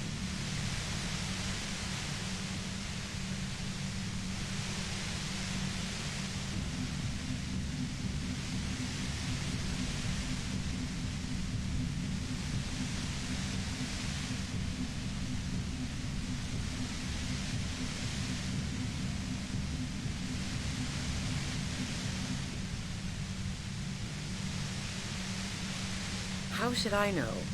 As I keep saying, he already had a bullet in his head when I got to him, and there hasn't been any useful gossip over the radio. Those rings around her eyes, her tired voice. She's been staying up late, listening in on the conversations crisscrossing Martinez. Police radio? You've been following the case? Who hasn't? You know, I can still see him there, in Claus's room, lying on his side. He was still warm, but the bluish light coming through the broken window made him look as though he'd been dead for a good long while. She eyes you warily, as though gauging your sincerity. She's refusing to adopt the demeanor of a cornered animal, a leader with no one to lead. She still wants to retain some control of the situation. It's okay. We just want to... All right, don't kill yourself over it. I was shooting the shit with Hardy and the boys over a few beers, like always. Then Klasha comes in, all pale and shuddering. She sits down with a drink, trying to steady her nerves. So I grab a seat next to her.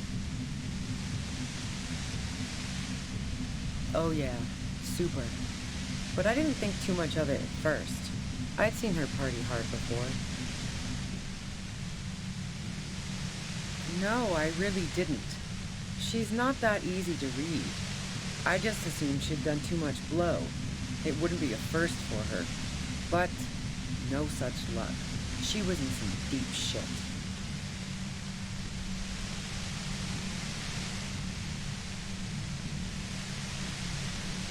She asked me to come upstairs.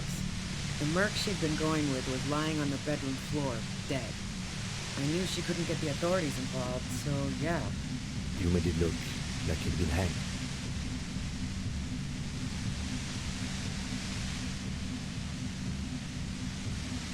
What? No. Faking a lynching was her idea. Yeah, in cold blood. It really surprised me how quickly she was able to get a hold of herself once we got up there. It was like she was another person. The party girl was gone. She asked me to help her drag him into the shower so she could wind the shower head around his neck to fake lividity.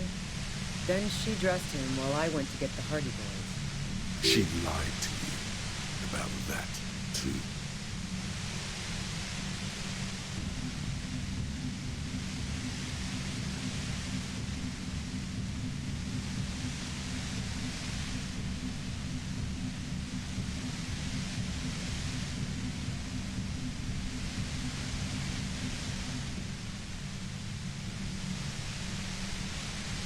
Yeah, I wasn't sure whether to admire her or be disturbed. As I keep telling you cops, we didn't hear anything downstairs. No gunshot, nothing. But even if this is true, weren't you worried the lynching might lead to...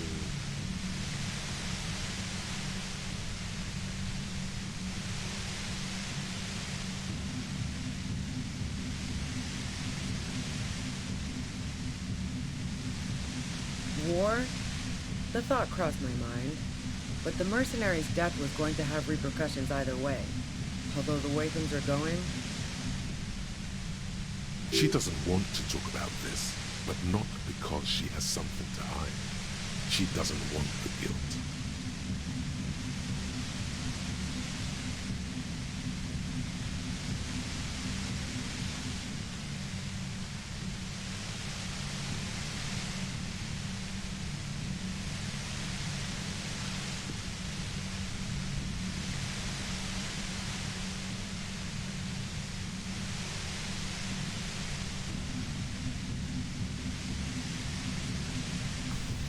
Oh.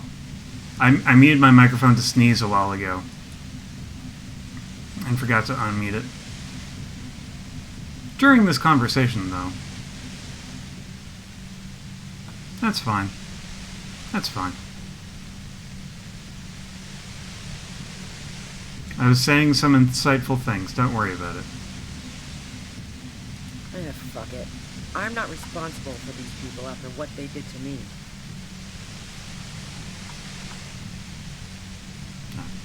What I did just was getting at was they've referred to this weapon as a death ray, so just consider it that, right? This is why we need second eyes on the things we do,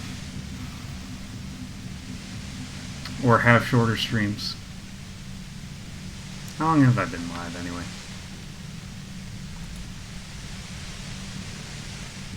Oh, 3 hours on the dot. If you didn't kill him, why hide? I saw you roll into town. I wasn't about to stick around for questioning by a goddamn La Puta Madre agent. Oh, so we did get that name of the mob. Yes, you. Everyone says you're his peon, his human can opener.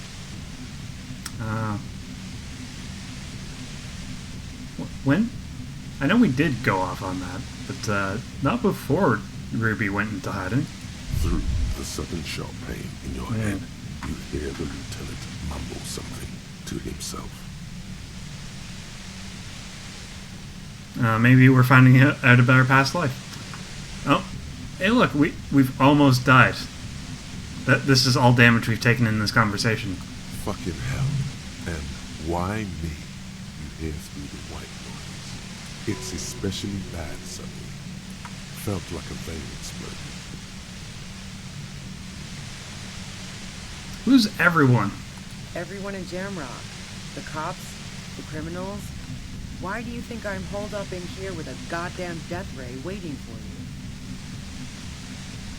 The cops, the criminals. If she knows that about you, she must know your real name too. Tell me what's my name. If you know that about me, you must know my name. Harry Dubois. Ah. One corrupt motherfucker with the disco pants and a funny tie. Agent to La Puta Madre. Oh boy. We are finding it out of our past life. That's exciting. Did someone mention a fucked up tie? I call bullshit! You're too crazy to be corrupt! Hey, horrific necktie. Glad you can make it. So she knows your name. That doesn't mean you're on the tape. Criminals make up bogeyman stories about cops all the time. Just try to keep me centered. All of this just means that you're effective. Criminals know you and are scared of you. Yeah, I'm a La Puta Madre. You better let me go. Nah. That I'm not planning to shoot you is the extent of the courtesy I can extend to La Puta Madre at present. What did you do to this Madre anyway? You're the drug runner? For him? You've been to my lorry. You think the biggest player in Jamrock appreciates competition? And now I have Harry Can Opener in my lair. Fucking Titus. She's not going to change her mind that easily. She still perceives you as a threat. But we are referring to her location as a lair. Wait, one thing. Possibly small, but she said you rolled into town. Was that you singular or plural? She might know something. When I came to town, was there anyone with me? Yeah, you had your death squad with you. What happened to them anyway? I don't know what happened to them. Sure you do. I bet they're just outside waiting. What? I guess I'll take my chances. What death squad? Jean? The guy in the bad wig? Well, it wasn't this scrawny dude. You had two guys and a lady. The guys looked pretty buff. The lady wasn't bad either. Couldn't... What else can you tell me? One of the guys seemed chipper, a blonde. The other had a brooding something or other about him. And the woman was the only one in uniform. All were carrying.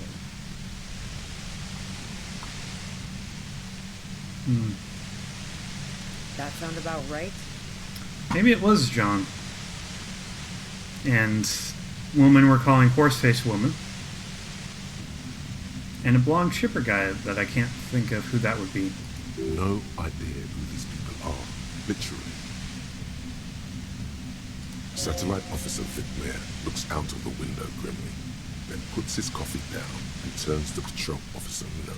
We could either take a room here in the world or go home for today.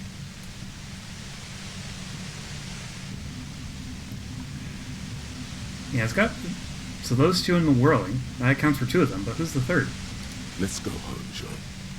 Nothing's going to happen today, she responds quietly. Jean takes his blonde wig off. Call Hiddleston. He can give us a ride. Oh, Hiddleston. Who's... I don't think we heard who Hiddleston was. I think I know them. They're in Martinez. Friction, lock, set. Don't leave me here. Please delete. Fantastic. I've got to get on the road. Then you can go find your friends. Unless you have anything pressing to ask me. You know about the bunker next door? That one, we tried real hard to get that bunker open.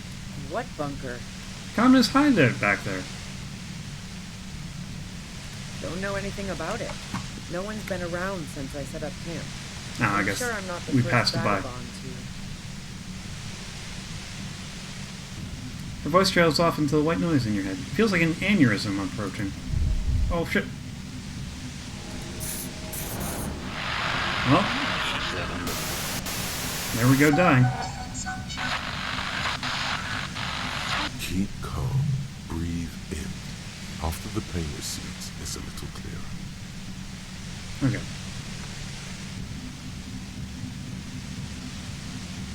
Just go. Attempt to destroy this? Okay.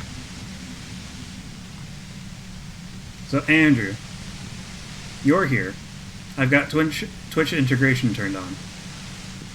Would you mind helping me with this pain threshold red check in my physical stats? Let's see if I can't get this going too.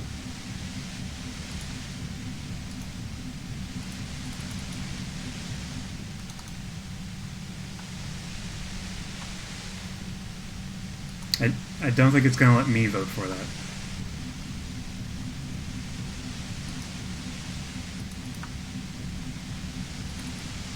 Well, one day we'll figure out how to work that stuff. Pain threshold 3. Still good odds. It's fine. Alright. So we're just going to lunge for this death ray and bust it open.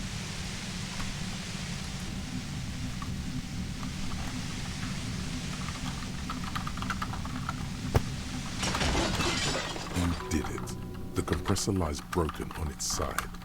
It's quiet in your head again. It still hurts like hell, but...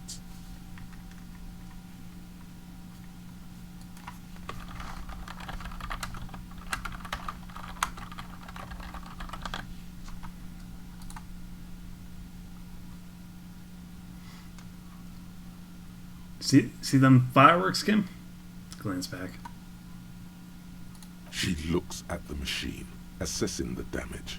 Her hand trembles. Oh, fuck it.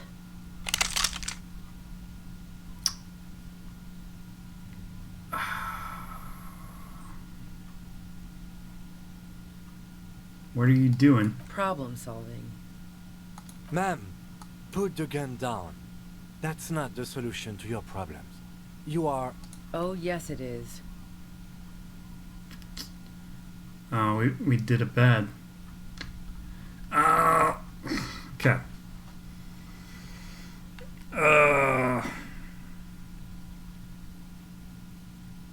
We handled that conversation poorly.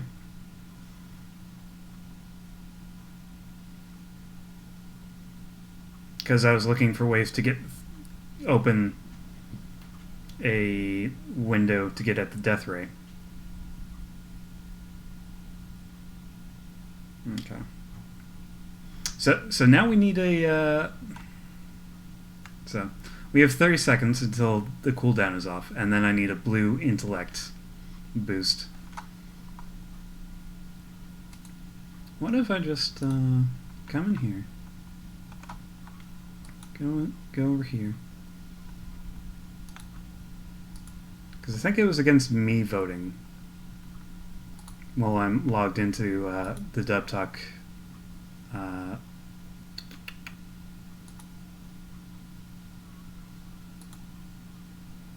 The DubTalk Twitch account, which seems accurate.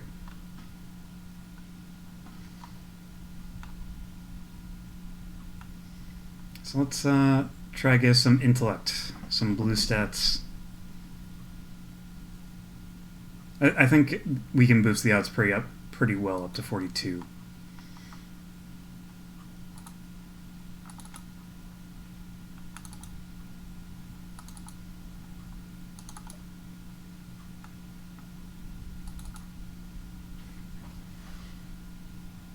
Oh, that's my problem. I need to... I'm understanding now.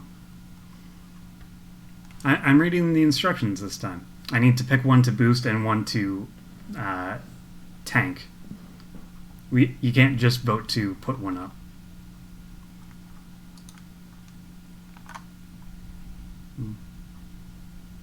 I'm also noticing the leg has gotten a lot higher. That's interesting.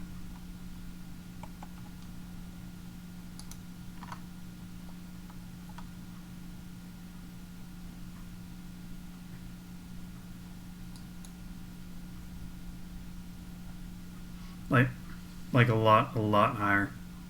All right. You know, I bet it's because I'm trying to do so much here. So, I have not dropped any frames, but I have had a lot of skipped frames due to encoding lag.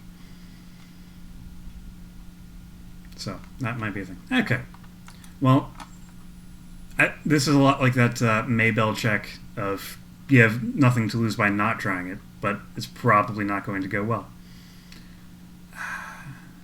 We're usually spec'd for red orchid. Oh.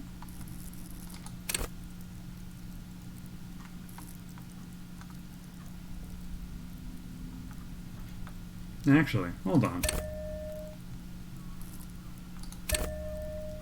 And it's just I just have a massive cap on this. Let's cheat a bit.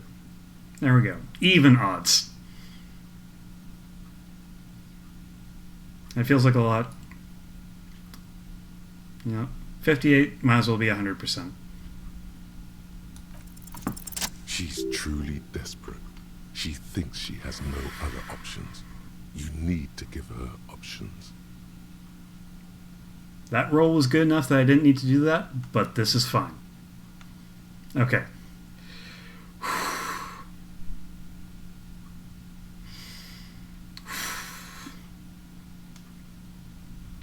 Alright. We didn't talk this woman into killing herself. What options? You know. Maybe I can still talk her out of it. This is how you talk her out of it. It's the only scenario in which she lives. Please put your hands up. Just walk away. Or I wish I could let you go, but I have to follow protocol. Just walk away. She stares at you, frozen, the gun still in her mouth, eyes filled with dark intensity. Then something shifts in her. Gratitude, doubt. She's still ready to go. Her neck and shoulders relax, and her grip on the gun loosens.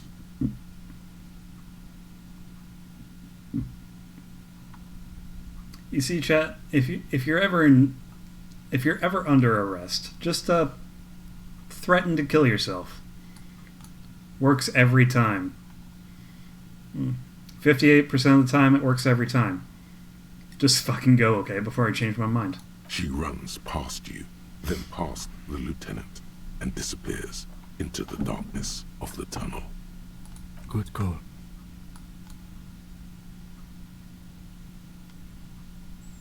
Thanks. I would have done Ooh. the same had I not been incapacitated. He couldn't take it like you. It irks him. Then he gets over it. Jackson, I don't think that's a good moral to give the chat. Look, they will need a way out at one point in their life. Consider the option.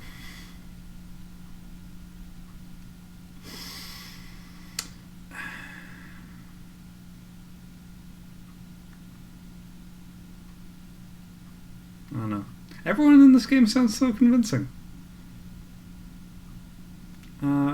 What if we just let the murderer go? I have a feeling we didn't. Her tent. We should check it out.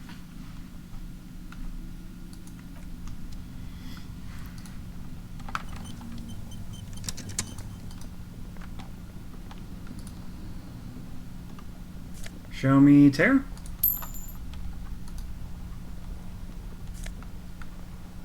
Ooh, good. Some health charges. That's very good. Cooking utensils. She's prepared herself porridge with bananas.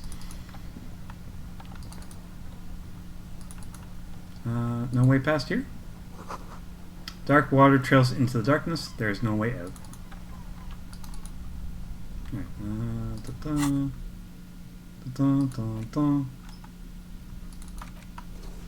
Let's put the gun away. That was no help in this situation. Tear bag.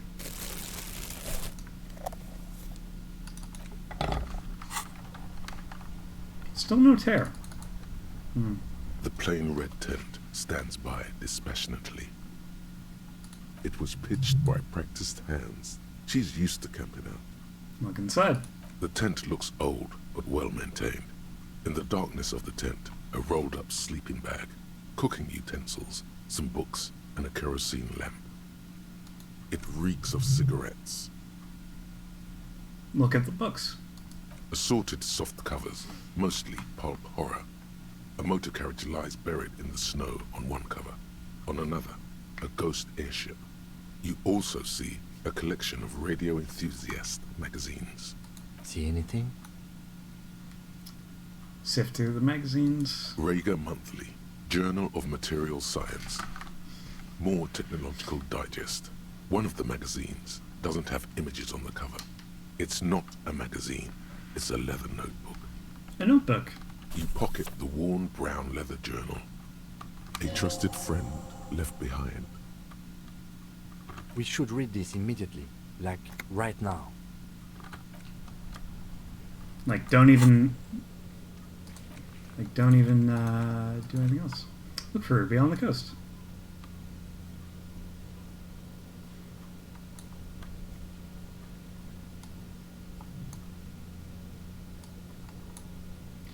I like this. Ruby was in the Cinderblock village but left Monday. She could be anywhere on the peninsula north of the village. Look inside the church, ask around. There are people to the west of the Merrill. Or I don't know, ask a girl on a date, then ask her. Ask the wind, maybe? You found Ruby's drawer. Read it. Interact. You also had a postcard, I think, here to read.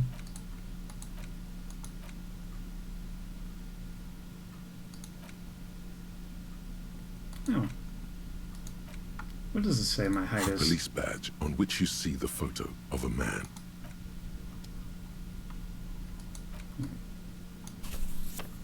A thick journal.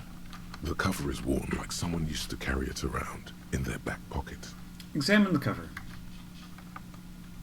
It's made of full-grain leather.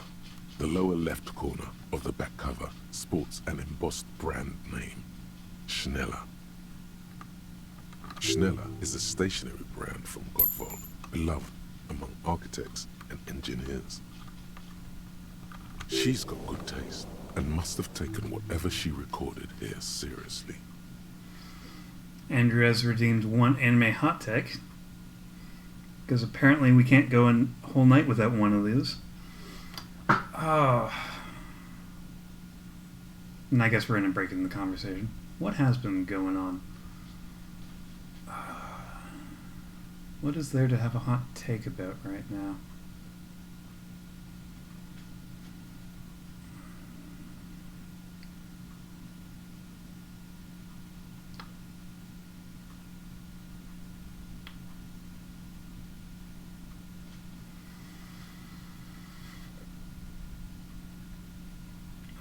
Now that we're no longer dealing with a dire situation and poor advice on how to deal with cops,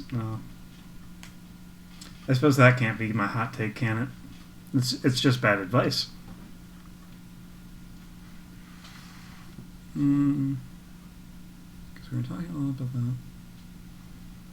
And we had that.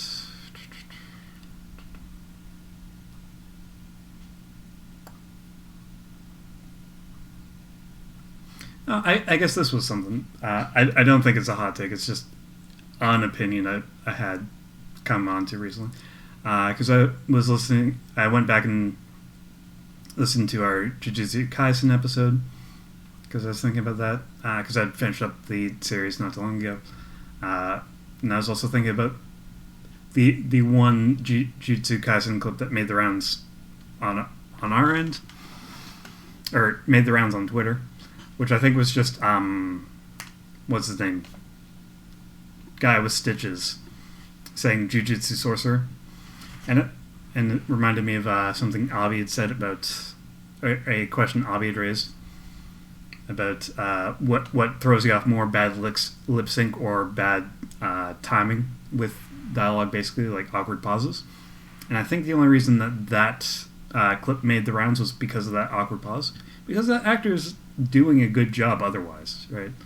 And it's also telling me that I think that awkward pausing and weird stints like that are worse than bad lip sync. I somehow... I'm just noticing that I have $40. That's nice.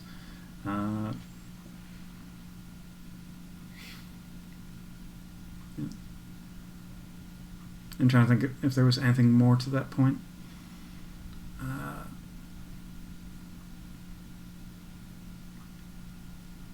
Yeah. I think usually these days when I have a complaint about a dub, it's just like... Because they're spending a lot of time they're trying to fill those flaps up, so they have to talk it a lot longer to say essentially the same information. Like, I remember there was a pretty well-known Usopp line of "I'm always negative" that gets translated to I just happen to have a negative personality, or I've always had a negative personality, and you just stretch out that line to get it to fit into the section, and that's one thing that just always that's a little pet peeve I have with dub sometimes, where it's like we have to spend more time saying this thing, and my inclination is to be brief and direct, more Hemingway, the Hemingway school of thought. Although I do use adverbs quite a lot, so not that harsh on it, but just like let's get it down a bit. I don't know. That might also be the editor brain in me speaking, where I'm editing the podcast. I'm just like, let's narrow this point down to what we actually need to stay and cut out all this rambling and get it down. This is how I get episodes going from 3 hours to 2 hours and spending way too long on the editing of them. Yeah. There's a lot of awkward pauses in anime in general. Slash start fit flaps hampers more than it helps. Like, it is good to match flaps as closely as possible, and like it would also throw me off if they are way off. But I think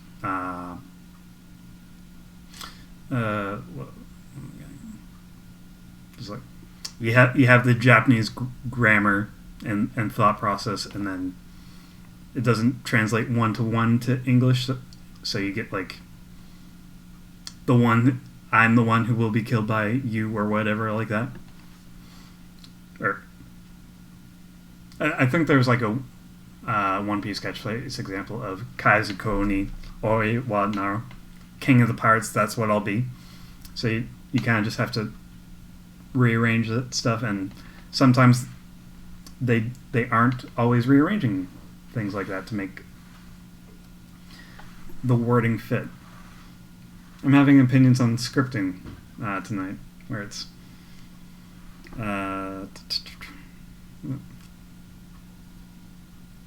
words that need to be said aloud. It needs to flow well when said aloud. This has become no longer a shit post or a hot take. Oh dear. Let's move on. The journal falls open. About 2/3 of its ruled pages have been filled. Study the handwriting. The large cursive of someone who writes quickly and confidently. Perhaps too confidently. Many phrases and even paragraphs have been crossed out, with tiny corrections scrawled above and in the margins. Flip through the pages. It's a mix of logistical notes, diagrams, and personal reflections, all dated. Excuse me, that was a sneeze and a burp. It's good she left in a hurry. We could learn a lot from this. What kind of logistics? Hard to tell exactly. It's mostly noted down in code. Looks like contact information, quantities, directions. There could be useful information about local operations in those notes. We have a junior sergeant at my station who's good with codes. I can give this to her after we finish this. Where are the diagrams of? Esoteric radio technology. The most recent ones probably pertain to the latitude compressor, sketches, calculations of distance and density. You make out a familiar spiral shape. Anything personal? Short, wry observations of people and places. Probably a way to pass the time on the road. Also, what appears to be attempts to sort through some difficult decisions. There are a few passages with many questions in them. Staff issues. Always tough on the leadership. You smell traces of betrayal. How far back do the entries go? The first entry is from August 2nd of last year. It reads simply, I know my position is precarious. All I can do is make myself as useful as I can while looking for a way out. Remember, no one is indispensable. Now, is this La Pute Mate or the Hardy Boys, the Union? What did she write the day Lely died? Nothing on March 4th. March 5th, though. Well, that's bound to come back and bite me in the ass. I'm bad at this. Loyal to a fault. But that's another matter entirely. Just some disconnected thoughts to foreshadow? You have no idea what she means. These are personal notes.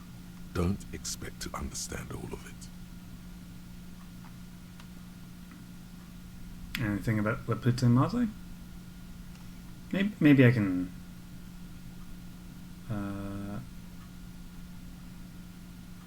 get the cover again? The thick journal bound in brown leather is... Let's get some logic. Let's put on our logic hats. Not that we have a logic hat, I don't think.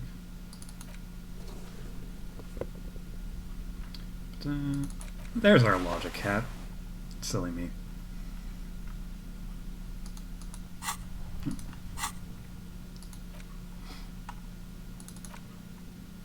The thick journal bound in... Nothing on my... She is referring to betraying her previous employer. There we go. Does this suggest she did it in self-defense? Loyal to a fault until she wasn't. Okay. Anything about La Pute Mate? That name isn't mentioned as far as you can tell. Small wonder. Would you talk about La Puta Madre in your journal? You do see an M, though. La Puta Madre.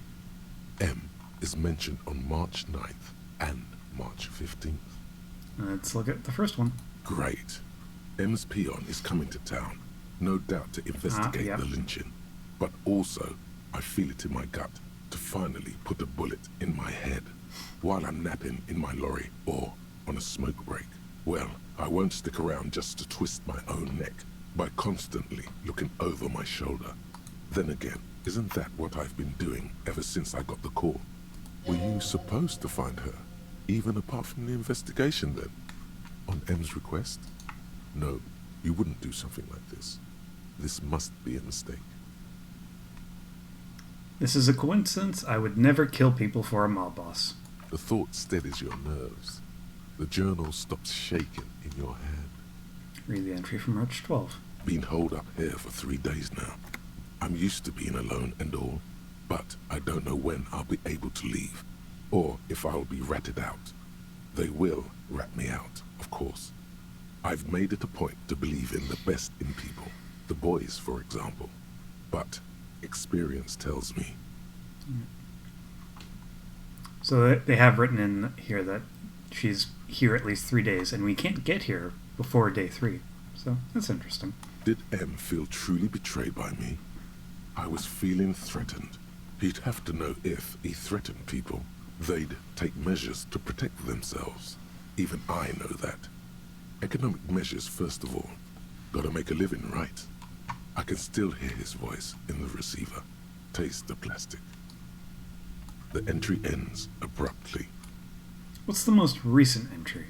The most recent entry is from today. It reads, even when I leave here, if I leave here alive, what's my next move? Staging a lynching is a crime, even if I'm not accused of murder on top of that. Forever on the run. Not really my idea of the open road. Man, I was really looking forward to winning. What was the winning plan? It looks like she might have been framed. That would be a first, or a fourth. But who's counting, he thinks. Very rarely does anyone actually get framed. If she didn't do it, then maybe it's good that we didn't. Yeah, let's do all these. Maybe it's good we didn't catch her. I wouldn't go so far as to say that. We have other reasons to arrest her. Besides, I'm not sure her life as a fugitive is going to be much better than we does. Especially if she has problems with the Madre. Kim, am I really La Pute Madre agent? No, I don't think you are. Ask someone in your precinct if you want to be sure. He truly does not believe you are. Perhaps he shouldn't be so trusting. Then who do you think killed the merc? Classio was the one who pointed the finger at Ruby. Perhaps she was trying to steer us away from herself, or... No one heard the shot. This is kind of the evidence we have to go on now. We had that diagram with like point A and points B prime, double prime, and whatnot. Maybe she had an accomplice. Either way, we need to keep an eye on her. So, and I think we eliminated the most likely spot. One thing is for certain. We have business back in the whirling and rags. Questions to ask. We should get to it. Cool. Was there anything else here? The plane, it was pitched by practiced. Yeah.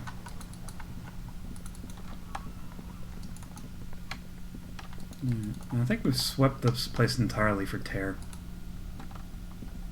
Sadly.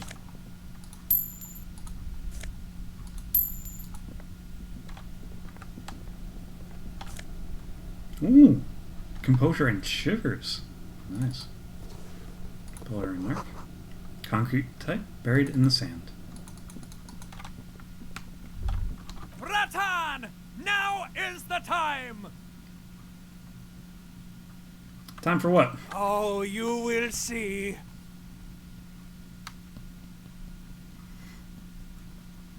It feels like the tie's rubbing itself against your chest, like a cat in heat. Fast the spirits! The blue medicinal spirits! Grab the bottle and uncork it! It is time to unleash the other world. Wait, right now? Ruby's gone. I don't think there's really anything to celebrate here. Hush, hush, Bratan. Now is not the time to celebrate. Now is the time to get ready! Trust me on this! This is what it's all been building towards! It's gonna be off the hook! Off all hooks! Yeah. Andrew, I see you being ready to wind down, and I'm inclined to agree, but now I'm concerned. If Necktie says it's go time... The bottle opens with a silent, mysterious hiss. The fumes rising from its mouth are as crisp as the northern winds, howling somewhere, lashing the boardwalk with brine and rain. An ancient warmth crawls under your skin. Now, Bratan, take me off! What? I didn't know I could do that. Bratan! Have I ever lied to you? Just take me off! The necktie tugs encouragingly at your neck. Your fingers manage to undo the oily knot, and the necktie slides off. It looks so frail sitting there in your hand, weighing almost nothing. Now what? Now, put me in the bottle! But why? Trust me! Just trust me! You and I are gonna have so much fun it should be illegal! I suspect that it might be. Just put me in the bottle, Bratan! I'm not gonna let you down! You and I are like the same person! Begone, foul necktie. I finally rid myself of you. End it and throw the necktie as far as you can. Put the necktie in the bottle. As the necktie slides into the purifying liquid, large stains of grease rise off from it and float to the surface. There, they quickly dissolve and disappear completely.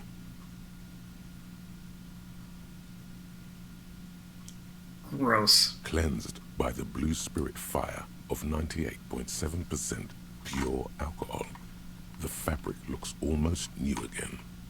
No longer like a disgusting worm of the lower intestine, but like a colorful and deadly poisonous reef snake of the Insulindian Ocean. So what next? The necktie floats in the bluish liquid with almost unearthly grace. Necktie? Answer me. There is silence. Oh. Cork the bottle and put it away. The lieutenant has been observing you quietly all this time. Item gained. Spirit bomb.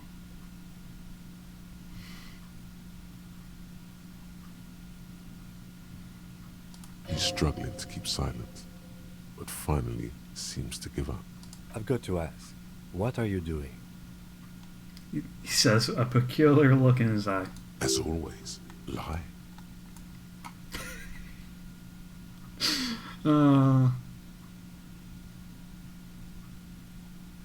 Okay, Kim, I didn't want to tell anyone, but my necktie has been talking to me.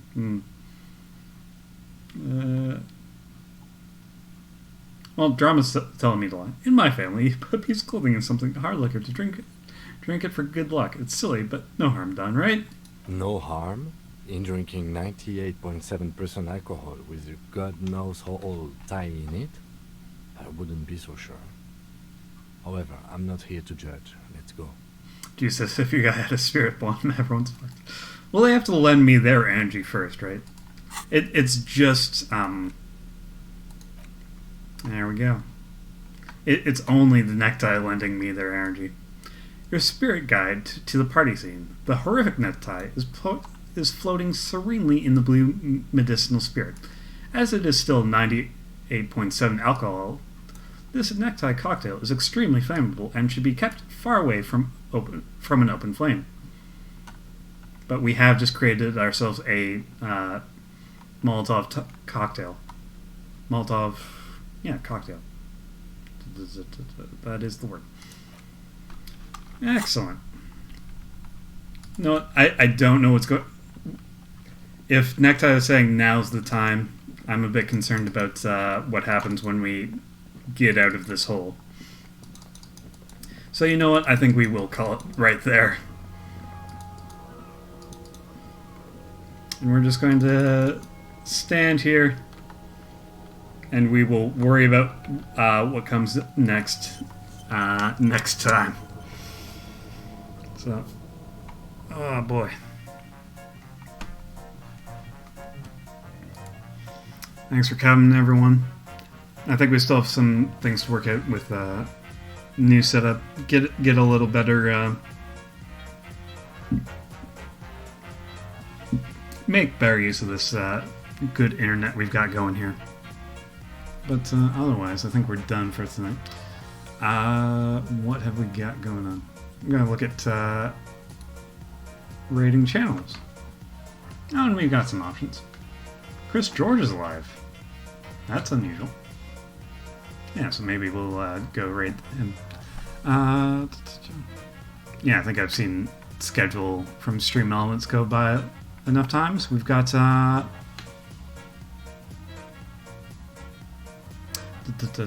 we've got Amon going tomorrow with Psychonauts. I guess he's further away from the ending than I thought he was, but we've got a couple of those mini bosses to get through before getting to the top of the mountain. Let me pull up the actual, because I'm tagged in the thing. No, Andrew's doing more Eye of the Somnium Files. Those games are going very well. I'm highly entertained.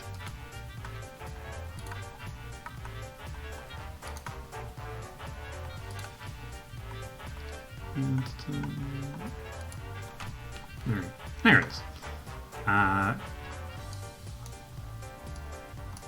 No Wednesday stream from Megan. Okay, got that. More 13 Sentinels.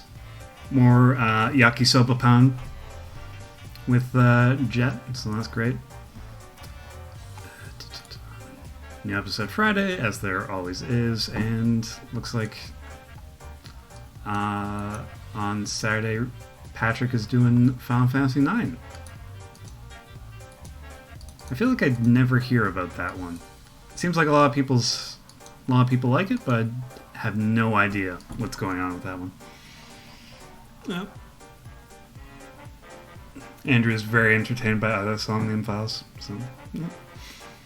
It's good stuff. And I like how of the 4 people that we pulled in chat, everyone chose the branch that you took. So that's good. We're all on the same page, and you're going to have some fun getting acquainted with the Uchikochi style. Things are good. Okay. I think that was everything I wanted to cover. We'll get back to it next week. But yeah, we're feeling close to the end now. But for now, we'll send everyone over to Chris George for State of Decay 2, Juggernaut Edition.